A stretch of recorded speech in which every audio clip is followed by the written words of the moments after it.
In my past life, the campus belle got mad because my childhood friend and I walked home together. She deliberately darted across the road right in front of us, and just as she was about to be hit by a car, my childhood friend, Lin Sicheng, pulled his hand free from mine and rushed forward, intending to save her. I used all my strength to grab him from behind, holding him back and preventing him from running into the road too. The school beauty was hit by a car. And then her lower leg was run over by another truck that followed. Everything below her knee was practically pulp, and when she was rushed to the hospital, amputation was the only option. When she woke up, the school beauty was completely devastated. One night, she climbed to the rooftop and took her own life. After attending her funeral, I, who had stopped my childhood friend from saving the school beauty, became the enemy of the entire class.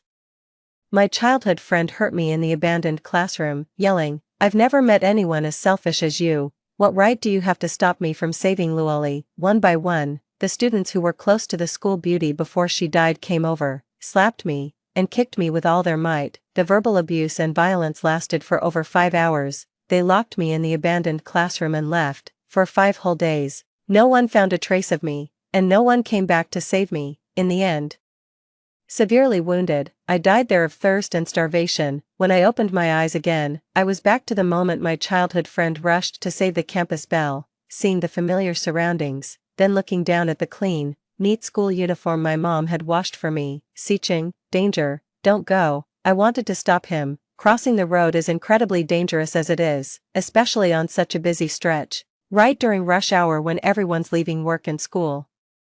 But Lin Sicheng clearly wasn't going to heed my words. The campus beauty right in front of him was obviously more important than noisy me. With a determined look, he didn't even glance at me as he quickly hopped over the roadside barrier. Just beyond that was a bend in the road, and the stretch ahead was only a short distance from where their accident occurred. The reckless actions of the campus belle and her childhood friend caused the car closest to us to brake suddenly, leading to a collision with the vehicle behind it. The further away a car was on the other side, the slower it braked, making it impossible for the following vehicle to react in time, causing it to be hit and propelled forward by inertia. When the airbags deployed in the driver's seat, I remembered from my past life that 2 drivers had been knocked unconscious right there. In her fit of pique, Luoli had no idea that vehicles on the other side of the road, due to blind spots and inertia, would be completely unable to anticipate people suddenly rushing out, leading to this tragic, unavoidable outcome, a lifetime of regret. Lin Sicheng's immediate thought was to quickly push Luoli, the campus beauty, from their class, to the other side of the sidewalk. This time, due to his hesitation, Lin Sicheng, who was pushing her, took Luoli's place and was hit by the vehicle, the impact throwing him onto the road. Luoli, who was now close to the other sidewalk, fell to the ground. With only minor scrapes, she frantically scrambled to safety, using all her strength to prop herself up. My childhood friend was hit by the car in front and fell to the ground. The car didn't slow down in time and ran over his hand first. He was enduring the intense pain, trying to crawl to the sidewalk. My pupils uncontrollably constricted and trembled. I had been reborn. The truck behind was too high to see anyone lying on the ground. How did she just run out there? That's so dangerous. The truck mercilessly ran over his legs. Lin Sicheng let out a horrific scream, and the truck driver, along with passers-by who witnessed it, also cried out in various panicked, short shouts. The familiar voice beside me belonged to Lin Sicheng, my childhood friend, and he looked panicked. On the road, shattered bones and flesh were splattered everywhere. His muscles tensed almost immediately, and he lifted his leg, ready to follow me across the road. His calf had been reduced to a flat, bloody pulp. It was rush hour, and cars flowed endlessly down the road like a river. Lori fainted, and several passers-by collapsed weakly onto the pavement, also overcome with shock. This time, I didn't try my hardest to hold on to my childhood friend, letting him stay on the safe sidewalk. I, too, feigned shock, foolishly kneeling on the sidewalk, my hands gripping my backpack straps tightly. I just held my breath, pulled down my philtrum, and widened my eyes as if startled, yet, deep down, I couldn't help but feel a surge of joy. As Lin Sicheng rushed out, I clenched my fist in the air and pretended to cry out in anguish. This time, it's my childhood friend's turn. I wonder if this misfortune will befall him. Will he genuinely thank me for not stopping it? My dad and Lin Sicheng's dad were high school classmates. He no longer walked with me or waited for me to go to school together. Every day, I'd bring 2 breakfasts to him. That day, my mom made beef and scallion steamed buns. Since I arrived later than him, I was worried they wouldn't taste as good once they got cold. He'd been having this kind of breakfast for over a year now. I don't know why Lin Sicheng suddenly changed. When he saw me standing there, frozen, Lin Sicheng lowered his head and focused on the problem. I blankly blurted out, "Weren't you perfectly happy eating it every day before?" Lin Sicheng's face hardened as he quickly retorted, "I never said I had to eat your breakfast. Your family is the one who keeps sending it over every day." Students passing by snickered, and Luoli was practically shaking with laughter. I thought he might have been telling the truth, but then I still heard him instinctively groan about being hungry, clutching his stomach during the third period. But after he rejected me, I ate all 4 buns myself and felt uncomfortably full for several classes. Lin Sicheng mouthed, "How stingy at me." And I told my mom about it when I got home. After hearing the whole story, my mom still told me to deliver it as usual, quietly adjusting the breakfast menu herself. But Luoli, the school beauty who sat in front of Lin Sicheng, didn't just avoid ginger, spring onions, and garlic. Every now and then, she'd say, "Ugh, I'm allergic to peanut butter. Don't eat that stuff in front of me. You guys are actually eating such greasy breakfast." I couldn't stomach a single bite. Lori's dream was to be an actress. She had studied dance and performance since childhood and had been on a strict diet for a long time. She had long developed an instinctive aversion to any food she disliked, or food she craved but couldn't eat. Several times, Lin Sicheng had casually taken a few bites of the breakfast my mom made before discarding it. Or, echoing Lori's words, mocked me for being fat and only caring about food. I've been silently putting up with it, for the sake of our childhood friendship, until one time, he didn't even take a bite and just threw it directly into the classroom trash can. I was absolutely furious. I took pictures and sent them straight to Lin Sicheng's mom and my mom. Anger made my head spin. It was to defend my mom and all the humiliation that had built up over time. My parents kind of think I'm a bit impulsive and not very good at talking. Lin Sicheng also blamed me for getting him beaten by his parents after I told on him. From that day on, I no longer had to bring him breakfast. I don't know what Lin's parents said to him. Lin's parents were even stricter with him because he was a boy. His hatred for me was far more complex, laced with jealousy and resentment. And he'd wanted me gone for good for a long time. It's just that our parents were too kind.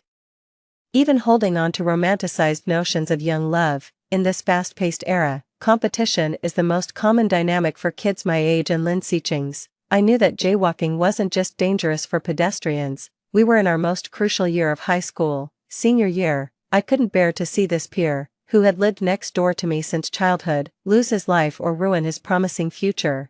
So I desperately tried to stop him, hugging him, pulling him, holding him back with all my might to keep him away from that dangerous situation. Lin Sicheng was momentarily flustered by my embrace. Forgetting to struggle, he could only stare blankly as Luo Li's leg was crushed. I was so shocked by the sudden slap and the cruelty unfolding before my eyes that I just froze on the road. It was a kind aunt passing by who eventually helped me up and brushed the dust off my clothes. The next day at school, I heard the news that Lori had to have one of her legs amputated. Then Lin Sicheng pushed and verbally abused me in front of the entire class. Lin Sicheng seemed incredibly confident that as long as I didn't stop him, he could save Lori from the traffic. But it's already happened, and I acted according to my conscience, doing what I believed was right at the time. In the days that followed, photos from the accident scene and the video of me stopping Lin Sicheng from saving someone were uploaded online. Several classmates maliciously spread the word, especially Lin Sicheng,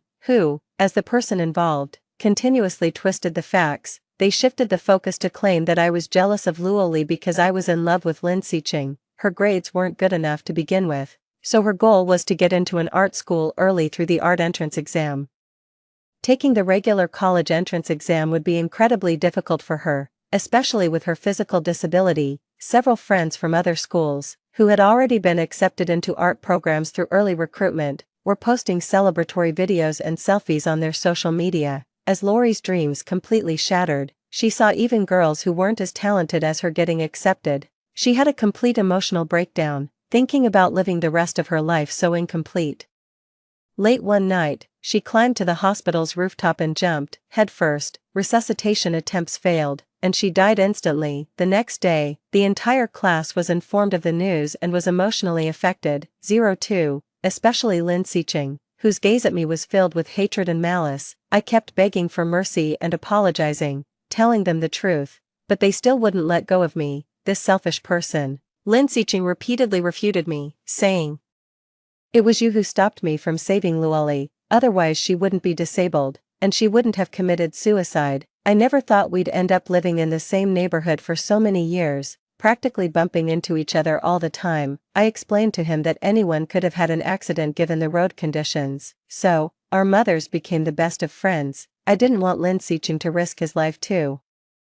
Especially since the traffic police also determined that the accident was caused by her jaywalking. Lin Xiqing and I, despite never really liking each other's personalities growing up, just got used to having each other around. During my senior year, a crucial time for college entrance exams, my homeroom teacher in my previous life had suggested I study at home. This was to prevent the trauma of witnessing the car accident from affecting my mental state and, consequently, my academic performance. Since our parents were neighbors, we spent a lot of time together, practically inseparable. It took countless tearful pleas and assurances to my parents and teachers before I was allowed back at school. To the adults, we were childhood sweethearts, innocent and inseparable. The truth was, having witnessed Lori's tragic accident firsthand, I had to sacrifice sleep and put in even more effort behind the scenes just to maintain my grades. When it was time for high school, I successfully got into the same one my mother had attended. Little did I know that by staying at school, I would become everyone's punching bag and target. Lin Xiqing's parents were very busy, and my mom was a stay-at-home mother. I hugged them tightly, repeating over and over, "I won't walk home with Lin Xiqing anymore. I'll stay far away from him from now on." At his mother's request, my mom would make an extra breakfast every day for me to take to him. Luoli was just being defiant.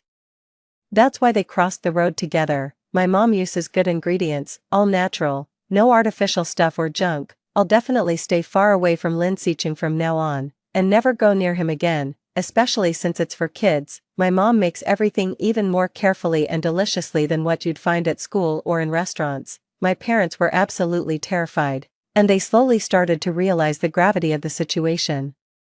Lin Xiqing and I were always in a rush on our way to school, but he always ate with great satisfaction. After this accident, I can't be near the Lin family, especially Lin Xiqing. Even in our second year of high school, we were still classmates in the same class. Otherwise, it will have a significant impact on my mental well-being. We studied science together, walked to and from school every day, taking the same route. The approval process takes 15 to 30 days. But then our class got a new student, Luoli, who was bright and beautiful, the campus belle. Since it was a special circumstance, my homeroom teacher approved my leave request on the spot. Soon, Lin Xiqing's gaze was often fixed on Luoli. Luoli was already fed up. She'd been lectured multiple times by the traffic police, her teachers, and even her own parents about her reckless jaywalking. And now she had to face the Lin family's accusations. To go to school with Luoli, Lin Xiqing started waking up even earlier than me, losing her temper. She retorted, "He's the one who insisted on saving me. I never asked him to run into the street too." They started arguing, and it took several attempts by the hospital nurses to calm them down. Faced with the tense situation, my parents, fearing I'd get upset again, just said a quick hello and hurried me home. At that moment, I secretly wondered how ridiculous it would be if Lin Xiqing woke up and realized his goddess didn't appreciate his efforts at all. How ridiculous would that be?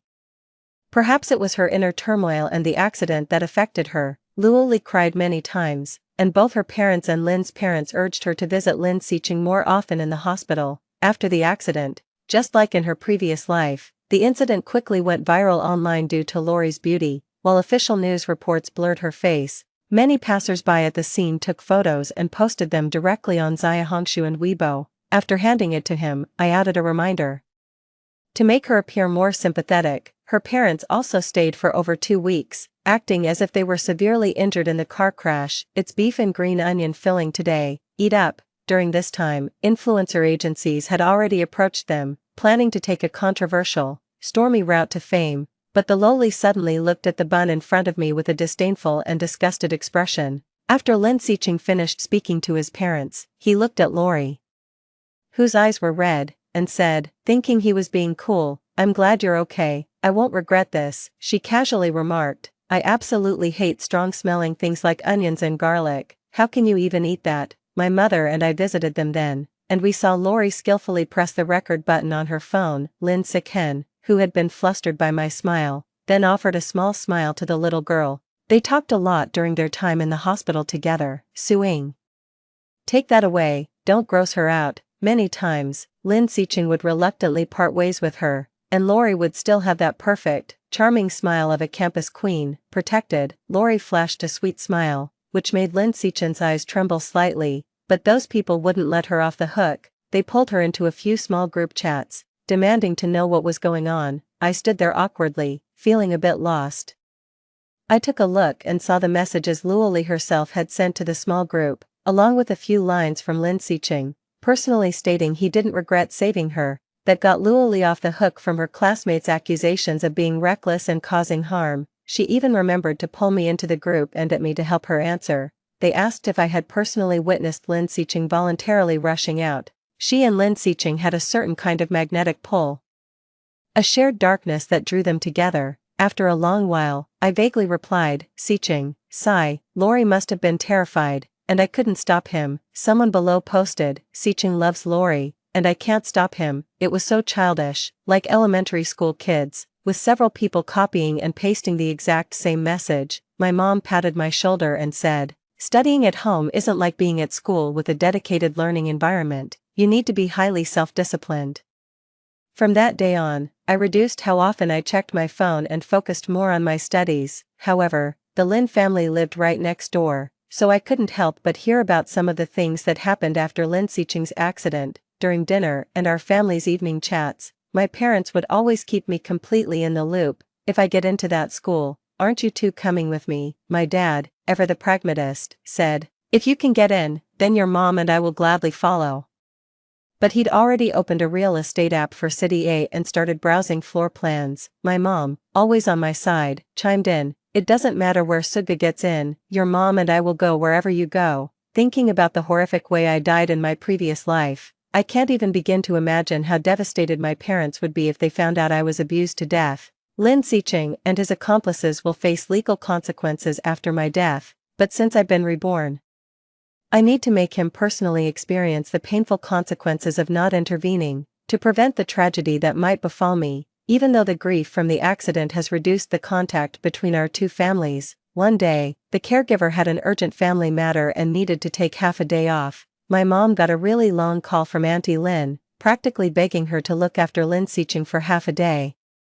Our family and the Lins had a big falling out back in Sicheng's second year of high school, all because he threw away my mom's breakfast. Auntie Lin wouldn't have bothered my mom unless she was truly desperate. After that incident, Auntie Lin was even more hesitant to invite my mom over. Lori is going out of town to participate in an early in-person recruitment exam. Unlike her short-lived previous life, she's now posting various beautiful photos on her social media. This time around, she got involved with an influencer agency early on, and professional 9-grid photo sets are posted online regularly. Lin Sicheng became incredibly despondent. During that time, he would sometimes relieve himself wherever he pleased. The caregiver and his mother would come to clean up, change his pants, and help him bathe, all without showing any emotion. Even expressions of sadness or sympathy would send Lin Sicheng into a furious rage. In just one semester, they went through 7 or 8 professional caregivers. He was afraid of socializing, afraid to go out, and strongly resisted the teachers' home visits. He was even more reluctant to see his classmates during monthly and mock exams, always feeling that they looked down on him and would secretly mock him behind his back. Uncle Lin's occasional stern words only made him feel more humiliated. Gradually, he started to think, if it weren't for saving Luoli, if Luoli hadn't tried to cross the road herself, I guess the events of my past life still unfolded, but this time I didn't die, and Lori was rescued in time, saving a life. I've finally moved past the incident from my previous life that truly haunted me. After the college entrance exam, media and netizens occasionally recognized me, some even hoping to interview me. But I'm just someone whose grades dropped and became emotionally unstable after being traumatized by a neighbor's child getting seriously injured in a car accident. A regular kid who, against all odds, aced the Gaokao, got into their dream university, and is now moving to the big city with their parents. Having achieved their dream, I blurted out a few things. Auntie Lin, please see for yourself how Lin Sicheng treated the breakfast my mom made for him. He threw it away without even taking a bite, and then mocked me with his classmates. As if I was forcing him to eat it every day. It's bad enough that Lin Xiqing's grades are usually poor, but he's also so ungrateful. My mom works so hard to make him breakfast, and I bring it to him every day. Is this how he repays our family? From then on, the way Lin Xiqing looked at me was filled with intense hatred. I don't think he was just avenging the campus queen. My grades had always been better than his, and my family life was more harmonious in my previous life.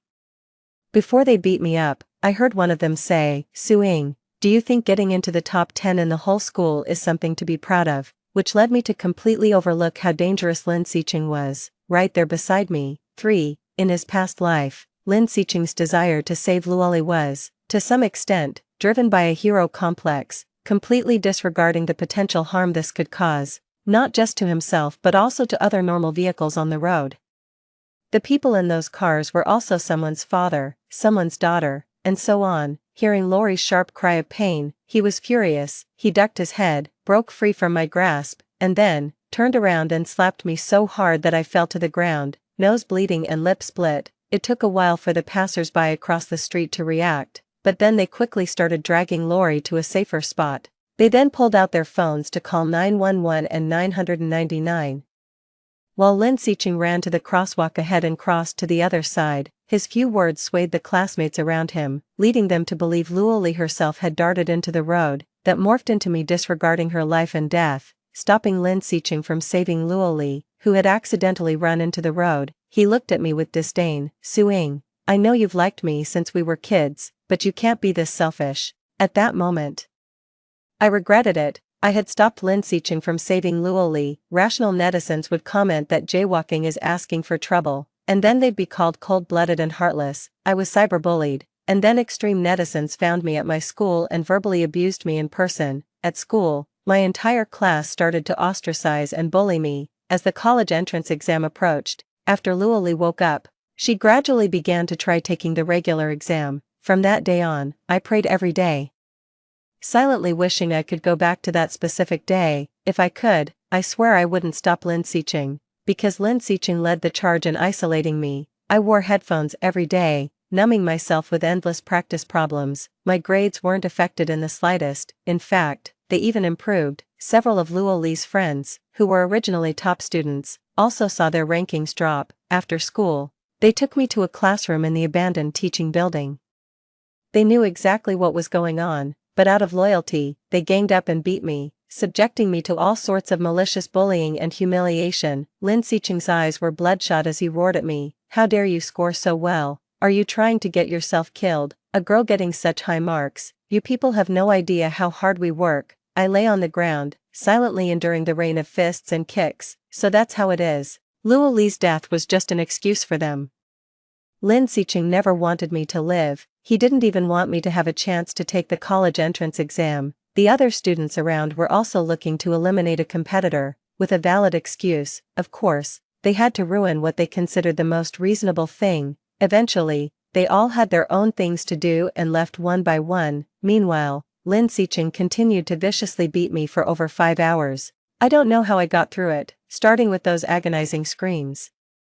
By the end, I couldn't even make a sound. Seeing me unconscious, Lin Xiqing, now calm, was filled with dread. He closed the door and barricaded the entrance with a discarded chair. Lying on my cold floor, I slowly lost all sensation. Given a second chance at life, I decided to fight back, faking illness and manipulating my scores. I'm curious to see what becomes of those inherently malicious people. What kind of lives will they lead when my ranking suddenly drops? 4. This time, the car accident Lin Xiqing was in was even more horrific than in his previous life. The truck driver quickly got out to check on the situation, and other drivers nearby also stopped and exited their vehicles, waiting for the traffic police. Vehicles behind, unaware of what was happening, kept honking their horns repeatedly. The crowd on the road was in a panic, and I quickly collapsed onto the pavement. I let out a gut-wrenching wail at the two figures on the ground.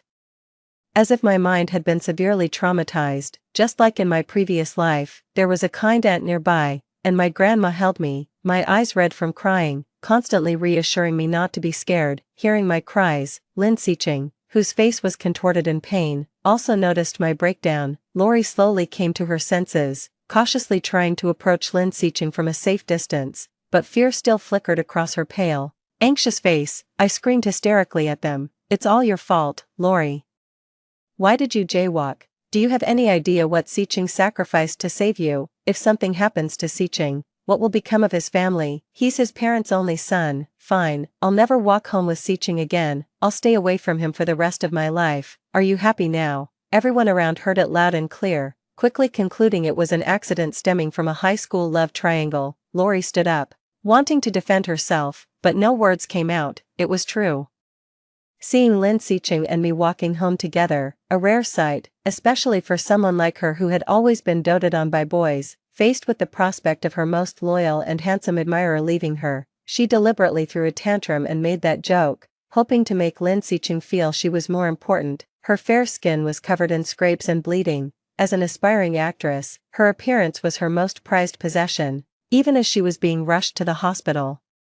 She kept asking people for mirrors and phones. At the hospital, the Lin family parents arrived and burst into tears upon hearing the news. Auntie Lin was heartbroken when she heard Lin Sicheng would need an amputation. She cried hysterically, wishing she could bear the pain for her child. Uncle Lin silently wiped away his tears, casting several cold glances at Luo Li, the girl his son had risked his life to save. I was so startled that even when my parents arrived and held me, I couldn't stop trembling and crying, my face streaked with tears and snot. The teachers who rushed over from school saw my condition and frowned. They exchanged worried glances, thinking about how a promising student might just be ruined like this. In the end, I was subjected to fatal abuse, instigated by Lin Sicheng and fueled by the jealousy of those around me.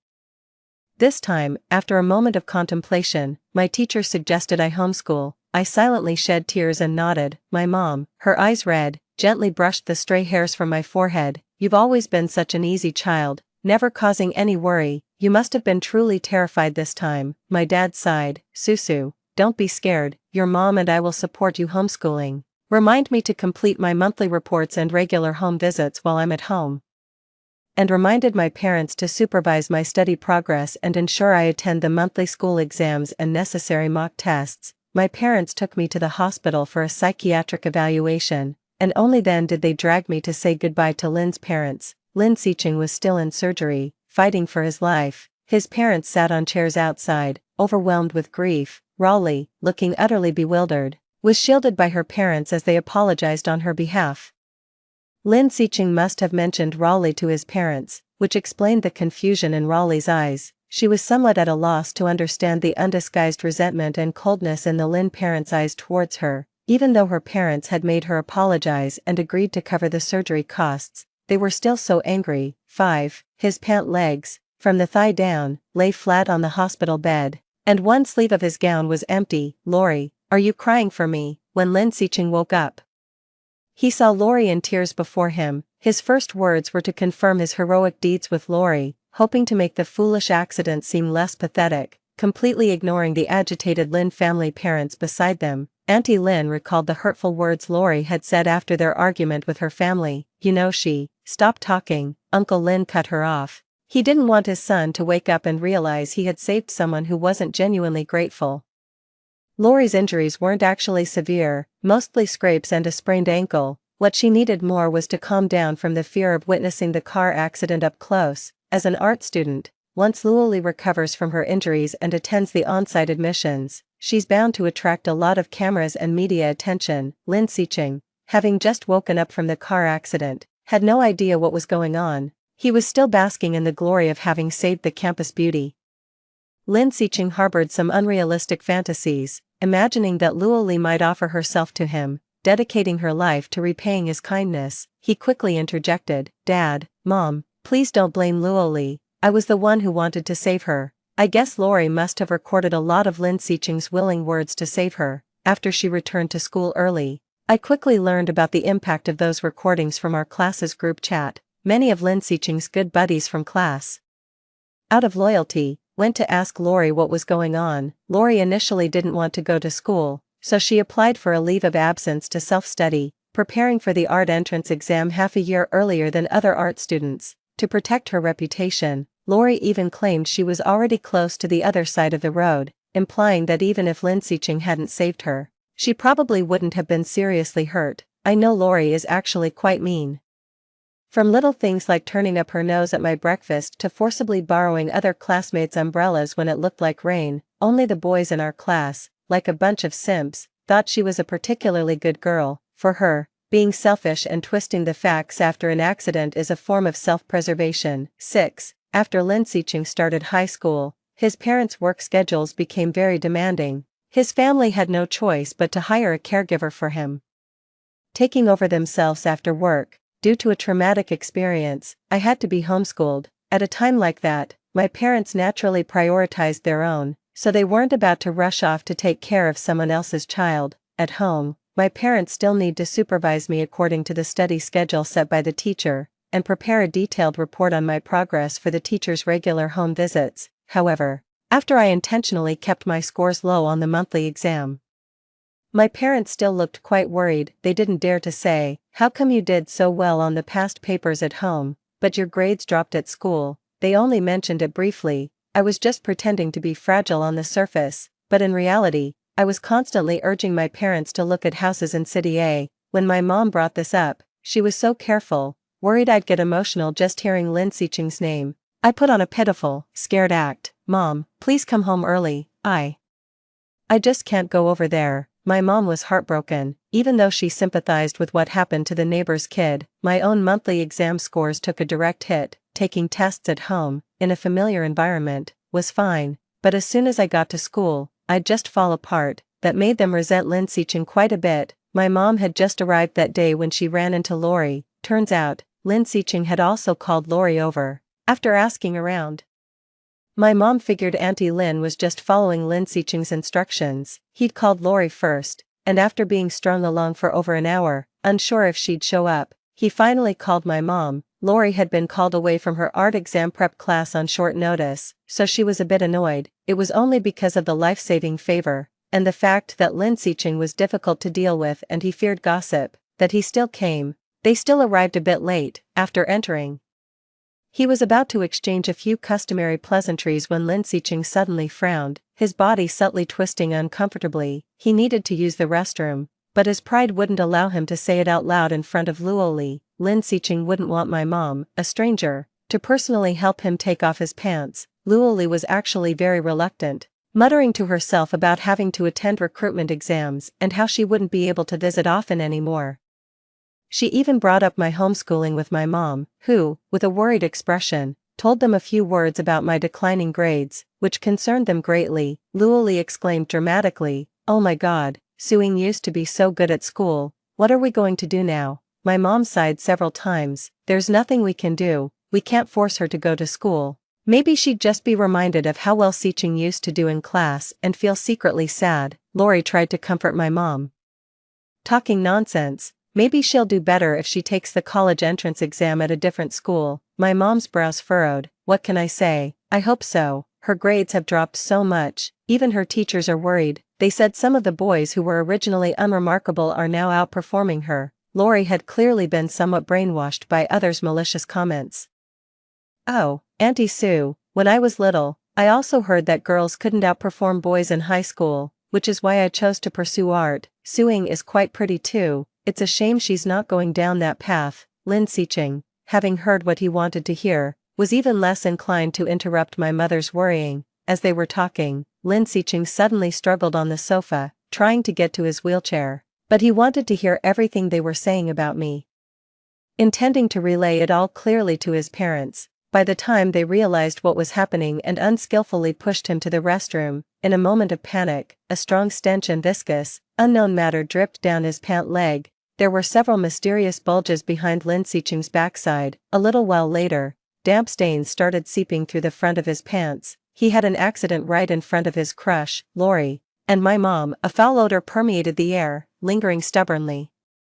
My mom's head turn, coupled with Lori's disgusted frown and wide-eyed stare at him, it deeply wounded Lin Sicheng's sensitive and fragile heart. After his initial embarrassment, he lashed out in an uncontrolled rage. "Get out, I don't need you here." My mom was about to open her mouth to calm him down, but his fierce glare scared her quite a bit. Lori couldn't hide the disgust on her face. At that moment, my mom, with her kind demeanor, was much more approachable than the enraged and agitated Lin Sicheng. after she pulled my mom out, she said at the doorway, "Auntie, just ignore him, no good deed goes unpunished, let's go." After Lori and my mom left, angry shouts and the sound of things being smashed came from inside the Lynn family's house. 7. She also received a lot of sympathy donations during her live stream after the accident. On screen, she was all smiles, her exquisite makeup only enhancing her beauty. As if the horrific car accident that day had nothing to do with her, the Lynn family next door couldn't control Lynn Seaching. His right hand was injured, so he had to take his exams with his unfamiliar left hand. His grades plummeted drastically, and it pained them deeply, but they couldn't bring themselves to mention it. Gradually, he grew to resent Luoli, who kept appearing in his WeChat moments and on his screen. My deliberate avoidance, and the way I'd hide whenever I saw him in the neighborhood, it also deprived Lynn Seaching of the chance to confide in his peers. Honestly, I got tired of pretending after a while, and my emotions became much more stable. In my most recent official mock exam, I stopped holding back and performed exceptionally well. My homeroom teacher was so pleased that she called my parents, and at the dinner table, my dad showed me a house.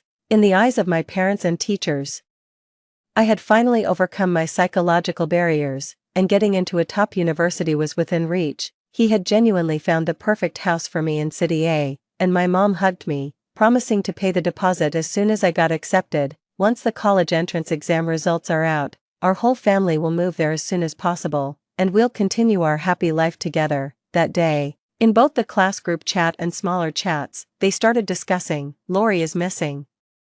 Has anyone seen Lori?" She came back to school, happily told us she'd passed the recruitment exam early, and then suddenly disappeared that afternoon. Someone shrewdly guessed, "Lynn Seaching is suddenly back at school, could it be him?" I think I'm probably the only one who knows where Luoli might be. 8. If one person pays a huge price for another, the recipient of that favor can easily be held hostage. Even in the eyes of the benefactor, I don't deserve happiness, I can't be happy.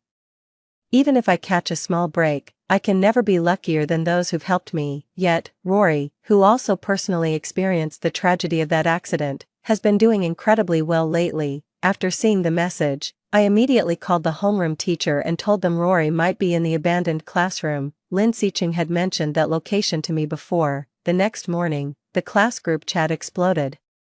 By the time the homeroom teacher arrived at the abandoned teaching building with other teachers, Luoli was being bullied by them, and the metal baseball bat Lynn Seaching held while sitting in his wheelchair was covered in blood. Several boys from the class were involved in this incident. Luoli's screams echoed through the abandoned classroom. Their actions were extremely malicious, leading to their expulsion from school, and prison awaited them. That's all there is to it. The end. Story 2. Ever since I was old enough to understand, I knew I could never live for myself. I was born as my parents' bargaining chip to curry favor with the powerful Fu family in the capital. In my sophomore year, my parents transferred me to the high school where Fu Yi attended. They wanted me to win Fu Ye's favor and stand out among all the arranged marriage candidates to become the Fu family's daughter-in-law. But back then, Fu Yi already had a girl by his side. I watched as Fu Yi softened his usually carefree gaze before her, pressing a reverent kiss to her forehead. I witnessed the blazing youth Fu Yi shared with that girl, scenes that remained vivid even after I married him. I understood. What I possessed was merely the boy who'd shone brightly in someone else's youth, so when given a second chance, I chose to fight back. 1. I applied a bandage to the wound on my neck. Only then did I turn to look at the villa complex behind me, smiling with relief. Reborn anew, the first thing I did was threaten to kill myself, to force my parents to stop scheming against me, though it ultimately came at a heavy price, trading my freedom for a contract to repay their child-rearing expenses of $1 million before turning 30. Thankfully it worked out in the end, though they'll withdraw all their investments in me, but they'll still cover my basic living expenses until high school graduation. After that, I'll be fully responsible for all college tuition and living costs. Sitting in the classroom, I truly felt the tangible reality of being reborn. My gaze drifted toward the figure seated diagonally ahead, Fu Yi. Just then, a cool breeze from the window billowed through his oversized white school uniform shirt. The boy radiated an irrepressible youthful energy, a carefree smile played on his lips, his eyes softening with tenderness. Yet all these expressions were reserved solely for the girl beside him. Tang Mengyue wasn't just Fu Ye's desk mate, she was still his girlfriend, the perfect match. They'd been the school's golden couple since freshman year, the envy of everyone, even when the school initially tried to intervene. But they were simply too brilliant. Their relationship never affected their academic performance, so the school tacitly accepted the situation. They even used it as motivation for other students. Want to date? Fine, just outscore Fu Yi and Tang Mengyue as a couple. But who could have predicted, those deeply in love young sweethearts still ended up apart. Instead, it was me, the peeping Tom lurking in the shadows, who got lucky. I even felt secretly pleased for a while, but after marriage, Fu Ye's coldness towards me, even when we shared a bed at night, he still acted like he was just fulfilling an obligation. It suddenly dawned on me, the truth was, even though I had him, he wasn't the radiant boy who shone in my youth anymore. I'd fought with Fu Yi over this. Cried my heart out. I even steeled my heart to file for divorce, but he refused, saying he'd fulfill his duties as a husband. When faced with my unreasonable tantrums, he'd only respond with silence. My time at home keeps getting shorter. I practically live at the office now. I'm slowly losing myself in self-pity, growing gloomier by the day, until one fateful day, when Fu Yi was driving me to the hospital for a checkup, we got into a car accident. The moment that out-of-control truck came barreling toward us, in that moment, I felt no fear at all, only a strange sense of relief. The violent impact when the cars collided knocked me unconscious instantly. In my dazed state, I vaguely saw Fu Yi cradling my bloodied body, weeping uncontrollably, but I quickly dismissed the thought. I thought self-mockingly, why would Fi ever shed tears for me? When I opened my eyes again, I'd assumed I'd miraculously survived. Never did I expect to be reborn straight back into my high school years, watching the figures leaning against each other ahead. The last lingering thought in my heart completely dissolved. Perhaps there's another way to live my youth, too. Jian Sui, are you sure about this? In the office, my homeroom teacher stared at me with a grave expression. Even after seeing me nod, she still seemed puzzled. You do excel in science, but weren't you always adamant about choosing liberal arts? What made you change your mind all of a sudden? I hung my head. The liberal arts track had been forced on me by the Jian parents, all because Fu Ye's crush, Tang Mengyue, was in the arts stream. Their thinking was quite simple. Now that Fu Yi has a girlfriend, if I want to win Fu Ye's affection, I just need to mimic his current girlfriend. Having been reborn, I naturally don't need to follow their plans anymore. I looked up and smiled at my homeroom teacher, because the sun came up. Though it sounded rather nonsensical, but when I chose to return to science stream, my teacher was genuinely pleased. After the first year high school vacation ended, I had chosen the science track. The new semester would soon bring class reassignments. On the final day of the break, I went to the barbershop, got rid of the long hair and heavy bangs, switched to a shoulder-length bob. Hey, you've got great fashion sense, kid. That short cut perfectly suits your face shape, so much more elegant now.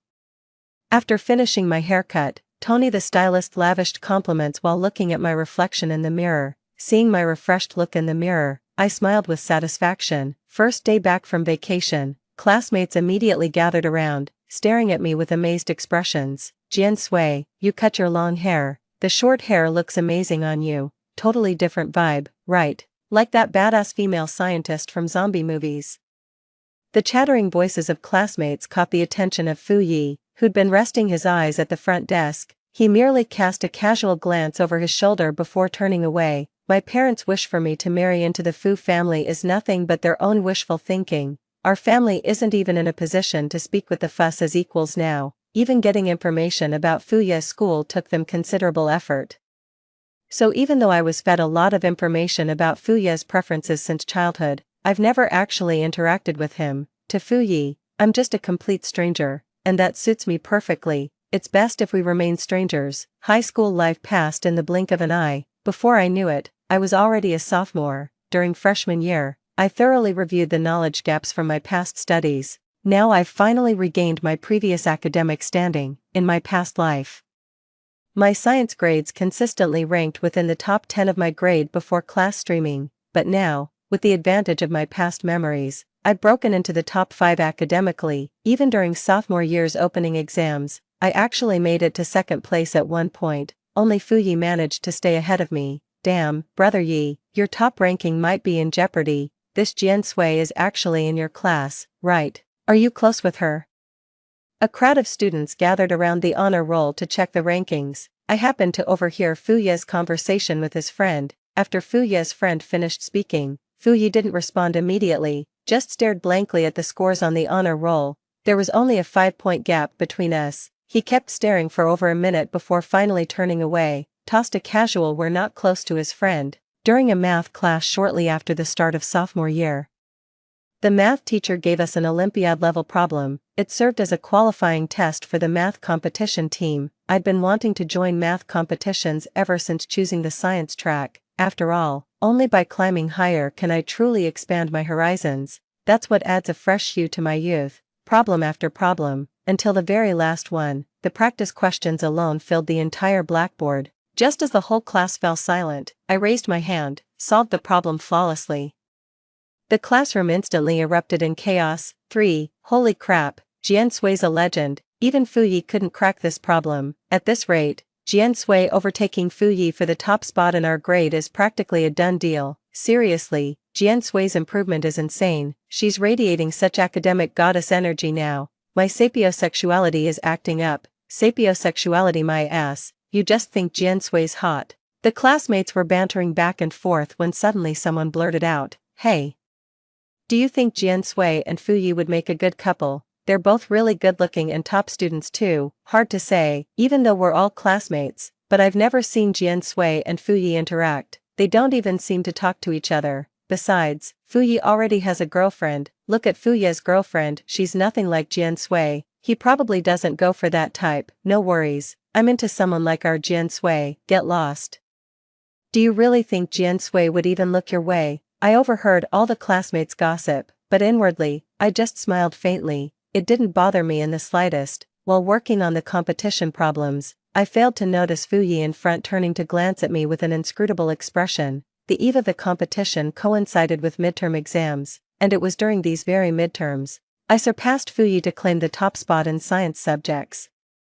My classmates witnessed this moment and showered me with congratulations. After expressing my gratitude to each of them, my thoughts turned to tomorrow's competition. The preliminary and provincial rounds were already behind me. Now the grand finale would take me overseas. Both Fuyi and I were seeded competitors in this tournament. Our beaming math teacher led our team abroad as the faculty advisor. The day of finals arrived. All those sleepless nights pulling 4-hour rests finally paid off. The rest of the time was spent practicing competition problems. In mathematics, natural talent is ultimately what matters most, but hard work should never be underestimated. I don't consider myself particularly gifted, I just want to be someone who gives their all. So when I won the gold medal in the competition, my heart swelled with pride in having truly changed myself, pride in having grown to reach this point. At the judges' panel, I finally saw the elder I'd long wished to meet, Mr. Tang. "I'd like to become your student." Summoning my courage, I made the request right there at the awards ceremony. The old gentleman paused, then looked at me with unmistakable appreciation in his eyes. "Do you have a passion for aerospace?" I nodded vigorously. The old man smiled and then gave me his contact information, saying I could come directly to him when I was ready. That's why I'm competing, to secure early admission by sophomore year, so I can move to Beijing as a junior and study advanced coursework with the professors. Plus, I'll be able to start earning money earlier to repay the million I owe the Jian family. My math teacher patted my shoulder with a wistful expression. "Jian Sui, this path won't be easy, you know, with such lofty aspirations. You have my full support as your teacher." After the competition ended, I gave it my all to accomplish what I set out to do, met the person I wanted to see, and shared my ambitions with them. Everything is unfolding exactly as I envisioned, and I couldn't be happier. Feeling completely at ease, I wandered the foreign streets for hours. As dusk fell, I strolled back to the hotel, needing to rise early tomorrow for my return flight. Just as I reached the hotel entrance, I spotted Fuyi standing there. He seemed to be waiting for someone, but I didn't inquire further. After all, as my classmates said after being reborn, I genuinely don't know him well. I was just about to pretend I hadn't seen him and walk right past, but he stopped me, startled. I looked up and met his fathomless gaze. "The teacher noticed you hadn't returned, so they sent me to check." He explained his purpose, and I nodded in sudden understanding, apologizing sheepishly. "Sorry, I lost track of time while wandering around. You've had a long day, go get some rest. We've got an early start tomorrow." With that, I turned to leave, but before I could take 2 steps, Someone grabbed my wrist, startled. I turned back to see Fu Yi looking at me with confusion. Is there something else? Fi remained silent, just staring at me with an intensity one couldn't decipher, his eyes swirling with unreadable emotions. After what felt like an eternity, he finally spoke. Do we have some kind of grudge between us? I was completely baffled by why he'd ask such a thing. I shook my head. No. Then why have you been avoiding me? Fi stared straight at me, his eyes brimming with curiosity. The question caught me off guard. Instinctively, I tried to pull my wrist back, but his grip only tightened. The boy's palm was warm, rough with calluses, his grip oddly forceful. I'm not avoiding you. I kept my voice deliberately calm. We were never close to begin with. Nothing left to say. That much was true. In our past life, we only lasted until marriage. We'd never exchanged more than 50 proper words between us. He was always preoccupied with the Fu family affairs. I kept trying to figure out how to please him, yet we remained like parallel lines never meant to meet. They shared the same roof, yet never truly connected. Fi's brows knitted together. The streetlight cast a faint shadow across his aquiline nose. Strangers. He repeated those 2 words with an indescribable tone. We've been sitting in the same classroom for nearly 2 years since freshman year. You don't even say hello when we meet. Last time in front of the honor roll, when my friend asked who you were, I actually couldn't answer. I remained silent. How could I tell him I'd seen how he loved someone else in a past life, knowing I was just a stand-in? I kept my distance this time around. During the competition, the auxiliary line method you used for the final problem, he abruptly changed the subject, his gaze settling on my face. It's a method I used in my middle school competition class. Nobody knew about it except my teacher back then. My heart skipped a beat. I found it in an old notebook while cleaning his study during what feels like a past life. I naively kept notes about it for the longest time. I thought it might come in handy someday, something we could talk about. Never imagined it would actually be useful at a time like this. Just a coincidence, I guess. I looked away, avoiding his gaze. I've seen similar problems while practicing. He stared at me for a few seconds before suddenly releasing his grip. Maybe, turning away, he walked toward the hotel, his voice drifting faintly behind him. Get some rest. Don't be late for tomorrow's flight. I stood there watching his figure disappear through the revolving door before finally letting out a sigh of relief. My palms were damp with sweat I hadn't noticed forming, and the warmth of his grip still lingered on my wrist. Back in my room, I collapsed onto the bed and stared blankly at the ceiling. Fu Ye's behavior today was so strange. Why would he suddenly care whether I'd been avoiding him? Was it because I took his spot as the top student in our grade, or was it about that problem's solution? I racked my brains but still couldn't figure out why. I simply pulled out the reading list Mr. Tang gave me after the competition and got completely absorbed after just 2 pages.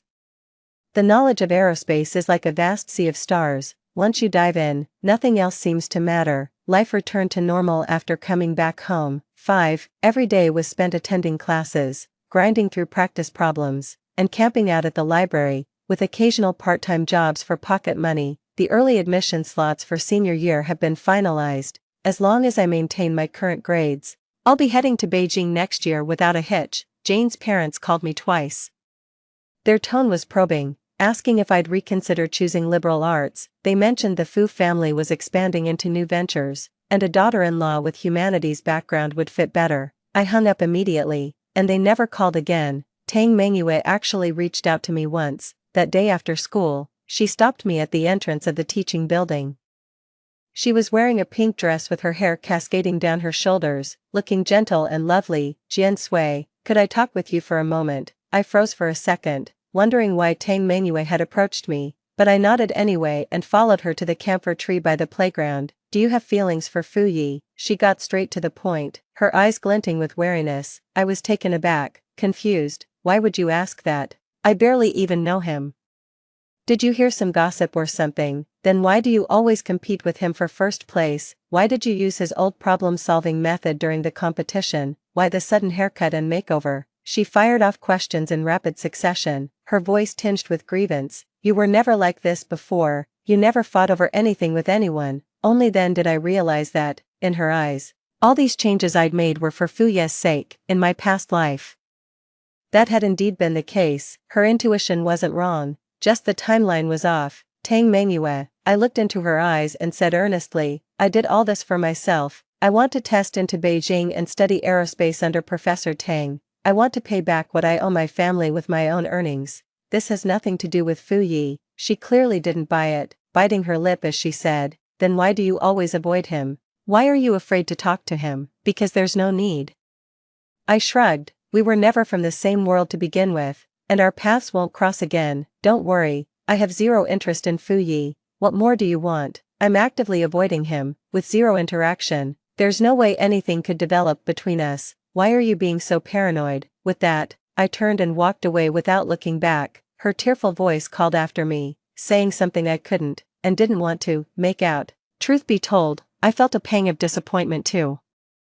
I still have rose-tinted glasses when it comes to Tang Mengyue. After all, even after Fu Yi married me in our past life, she remained his eternal white moonlight. As someone who topped the humanities subjects, I naturally assumed she was highly intelligent. Who knew she'd stoop to petty catfights now? Ever since then, Tang Mengyue's gaze toward me changed, laced with a hint of hostility. 6. Fu Yi remained unchanged, though. He still walked to and from school with Tang Mengyue daily, only occasionally stealing glances at me during class. I didn't dwell on it. After all, I'd be leaving this place in 6 months anyway. On a December day, the first snow of the year began to fall. The bubble tea shop where I worked was packed, and I didn't clock out until 10 p.m. When I stepped outside, the snow had piled up thick, crunching underfoot with each step, hugging my coat tighter. I headed for the bus stop when suddenly someone called my name from behind. Jian Sui. Turning around, Fu Yi stood beneath the streetlight. A light dusting of snow covered his shoulders as he held a black umbrella. Let me walk you home. No thanks. I waved my hand. The bus stop is just ahead. It's too late. The buses stopped running hours ago. He stepped closer, tilting the umbrella mostly toward me. I've been waiting here for nearly an hour. I froze. Why were you waiting for me? Mengyue said some inappropriate things to you, didn't she? He looked at me with heavy eyes. I've already explained to her. There's nothing going on between us. I was even more confused. Whatever's between you two has nothing to do with me. It does. He suddenly came to a halt. Snowflakes settled on his long lashes like a dusting of frost. Jian Sui, tell me, have you been reborn? My heart clenched violently, as if seized by an invisible hand. Blood rushed to my head in an instant, then turned ice cold through my veins the next moment. How could he know? Did he also get reborn? You? My lips parted wordlessly as I could only stare at him, frozen in shock. He suddenly laughed at my stunned expression. There was a hint of relief in that smile, yet also something bittersweet. So it's true. His hand reached out as if to touch my hair, then withdrew midair. During the car crash, I held your body in my arms. I heard your last words. It's all coming back to me now. In my final moments before losing consciousness, I did say something. I said, "Fi, if given another chance, I wouldn't want anything to do with you ever again." So he actually heard it. Turns out he's also been reborn with memories from his past life. I have no idea when exactly he was reincarnated, but given this second chance, I genuinely have nothing left to say to him. The snow fell heavier, swallowing all surrounding sounds. We stood beneath the streetlight, neither of us speaking. Only the whisper of snowflakes landing on the umbrella broke the silence. Why, after what felt like forever?